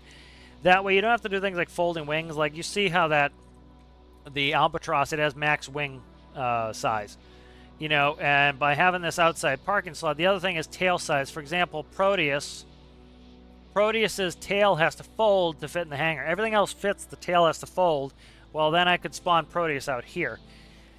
You know, some people would complain, oh, well, I can't spawn anywhere then. Well, just like real life, you know, you can't put a bus in my garage. You know, there are places that you can hold large airplanes. There are places you can't, you know, so it'd be kind of cool to have that, have a place where you could spawn a really large airplane. It would be nice to have a place where you can spawn a really large ship. You know, so I'm all for that. I think the devs are afraid of their own shadow sometimes. They're afraid of like, and for good reason. This is the reason. There are a ton of people who will go out there and say, oh, I watched my favorite YouTuber who has a boss PC who sinks ships all day and you know, just runs the Titanic. Well, one, if they're just doing a sinking Titanic, they're probably shutting off AI, animals. They're shutting off all this other stuff that eats up resources just to sink a Titanic. And so it's a fresh game. They don't have anything else going in the world. They're just doing it in a quick game. They're not running a career game generally. And so they have a good PC, and then the people watching them tend to skew a little bit younger without disposable income, and they don't have the money to go buy a boss PC. And so they see the person they like to watch using this, and then they assume that with their PC they can do that as well. And they have a potato PC, and they try to spawn something that is super resource intensive, and then they can't do it. And then they go on Reddit and they go, game sucks, you know, I just wanted to spawn the Titanic and I couldn't even do that. Of course you couldn't. You don't meet minimum specs, let alone the specs required to spawn something that required an XML workbench. And you've been seeing a lot of those audience members coming on Reddit lately asking, you know, I keep trying to spawn this Titanic from this video I saw, and I can't find a place to spawn it. You know, and that's kind of like I said, you know, listen, if that's going to be your content, spawning oversized stuff, show people how to do it, man. You know, just take one episode and be like, hey, guys, this is how I spawn the Titanic. I XML my workbench and I spawn it here, you know. That would be kind of nice, you know, because literally, like, I'll troll through the Steam discussions, and there are so many discussions of, you know, my monitors are doing this fuzzy black stuff. Well, that was an AMD problem, you know, and there were hundreds of threads of people being like, that's an AMD problem. And, and then they'll be like, I tried spawning this Titanic and my game's running super slow. It doesn't make any sense. It does make sense. You spawned something that was not innately supposed to be what the game did, and you do not even meet minimum specs. Of course your game is going to run like crap, And so it's stuff like that. And then, like, there were a bunch of people getting angry on the Steam discussions. They were like, this game sucks. It's so buggy. It's a piece of crap. I can't even load in the game. The game keeps dying, and so a couple people were like, post your specs. And they came back on, they ranted some more, and people like, again, post your specs. And like, so there were like 5 of us like, post your specs. And finally the person posted the specs, and they had like no CPU. Like, they had the worst CPU ever, and it was like, the game is CPU, but, based. There's no way you're going to be able to run this game on your CPU. And they looked it up and they said, you do not meet minimum specs for your CPU. And they were trying to run it on like a 10-year-old laptop. And it's like, so you had people who they don't buy the minimum specs and then they complain. And it's like, dude, you're getting all pissed at the game. You're going to go write a shitty review about the game. And it has nothing to do with the game. It has to do with you. You didn't follow the minimum specs that the manufacturer put out. And so it's like, sometimes, those people won't take personal credit. I understand why the devs do this, because the last thing the devs want is a bunch of people giving negative reviews to a game because they are doing something the devs didn't intend the game to do. Because when the devs set the minimum specs, they're setting the minimum specs for the largest workbench full of crap. And so the problem is they set the minimum specs on the game to say this workbench. This is one of the largest, this is the large size workbench. So for example, let's put in Triton. Triton is probably the one that gives me the most message. And this is another reason why the devs added this message. Watch the message that pops up. See all those warnings? Those warnings are cover my ass warnings. Those warnings are to tell the player, hey, you're doing something the game does not intend you to do, and it might result in bad performance. But this is the problem, is people won't, some people won't look at that message. They'll get bad performance, and they'll blame everybody but themselves. They'll say, okay, I launched something the game didn't intend for me to launch on a PC that the game didn't intend to run on. And instead of saying, okay, I need a stronger PC, and I'm doing things that my computer just can't handle, and I'm trying to do things the game wasn't designed to do, okay, I have to operate at my own risk now. They go and they write a bad review. And so my thought, one reason why the devs might not want to put in these huge workbenches is they could get a string of bad reviews of new players who have no experience in the game coming in and saying, oh, this game sucks, this game's terrible, I can't even run it, it's in slow mode, look at this video of me in slow mode. They get some people on YouTube and some other sharing sites who are like showing videos of how bad Stormworks runs, and it can cripple a game. And so that's why I think the devs don't want to do something like an enormous workbench. Is they're like, we're going to get so many people who can't take personal responsibility for doing something the game didn't mean to do, and then they'll go complain and they'll give us a bad review. We could limit the workbench to where it is, and then if they XML edit the workbench and they complain, you can be like, well, did you edit the game files to put that in? And they're like, yeah, well, of course, you're not doing something that's supposed to be. So that's my thought process. Do I think it's necessarily right that they limit it like that? Maybe not, but I think that's their fear, is that very quickly they could get review bombed by a bunch of people who just started playing the game because they didn't meet minimum specs. If they made the game ridiculous where you could launch anything you wanted. And so I think that's why they do it. So they probably, you figure the people who are going to take the time to XML their workbench may be a little bit more tech savvy, and they may have a little bit better PCs maybe in general, of course, generalizations. But with that in mind, that might lead to the point where, you have the people XMLing their workbenches who actually have a PC that can run the game. And so the likelihood is they're not going to go crying when they, when the game doesn't run, because they realize that, I XML edited the workbench. It didn't work. It was something I did that caused the game not to work. It's my fault. So I think that's could be why they do something like that is a little bit of a cover your ass. Be like, you know, you guys want XML edit the workbench, you're out of, you're out of the scope of what the game was intended for. And if you had bad results, man, it's on you. So I think that's why they do it. But, I would definitely like some larger places, I'm just reading some chat here.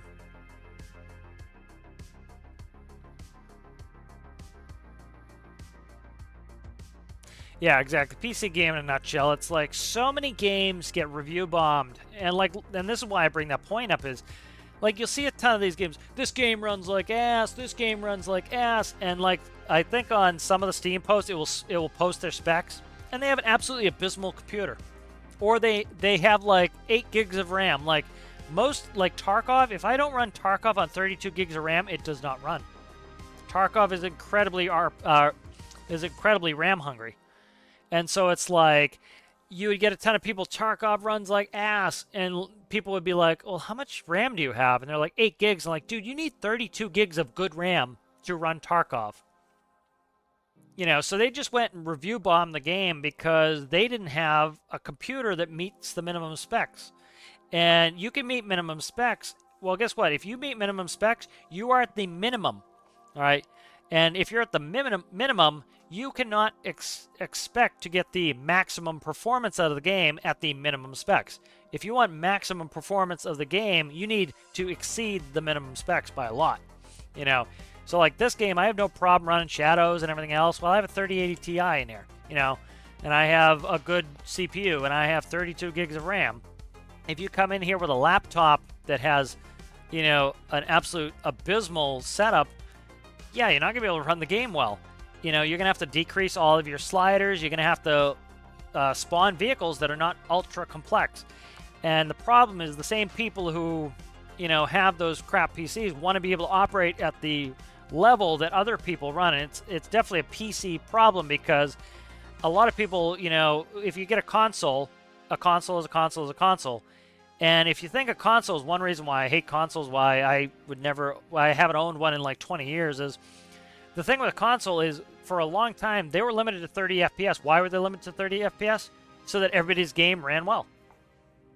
And so it looked terrible. And then they're like, hey, we're going to 60 FPS. And then PC's been at like 120 forever. And it's like, yay, you're at where we were, 20 years ago. And so it's like stuff like that. Like right now, it's not showing me FPS, but like CPU utilization right now is at 18, and then GPU is at 77 right now, and so it's like stuff like that. I think and you don't need to be right to write a review. Let's put it that way. You don't need to have a rational point to write a review. It was like somebody was making fun of some reviews people were making. They have like 2,000 hours in game, and they're like, in a game, and they're like, game sucks, don't get. It's like, dude, you played it for 2,000 hours. It may, you could be like, sometimes there's a nuanced review that's like, hey, this game is going really well, and then the devs, like, they abandon the project, so I wouldn't recommend it now. I got 2,000 hours of a lot of fun out of it. For example, like, what was the name of the game? Atlas, I think it was. The same people who made Ark. And so, like, they did something like that. So, like, people had a lot of hours in the game, and then they changed something big that ruins the game. And so people are like, I used to enjoy this game, but they ruined it, like, 2 years, a year ago, and so I don't recommend it now. That makes sense, but, stuff like that. Yeah, like, so RAM is incredibly important in a lot of these games. I don't think it's that important. The CPU is huge in Stormworks. So, like, you had somebody like, dude, I have a 3080 Ti, and the game's running like crap. Well, I have a 3080 Ti, and the game runs fine for me. Well, lo and behold, their CPU wasn't very good.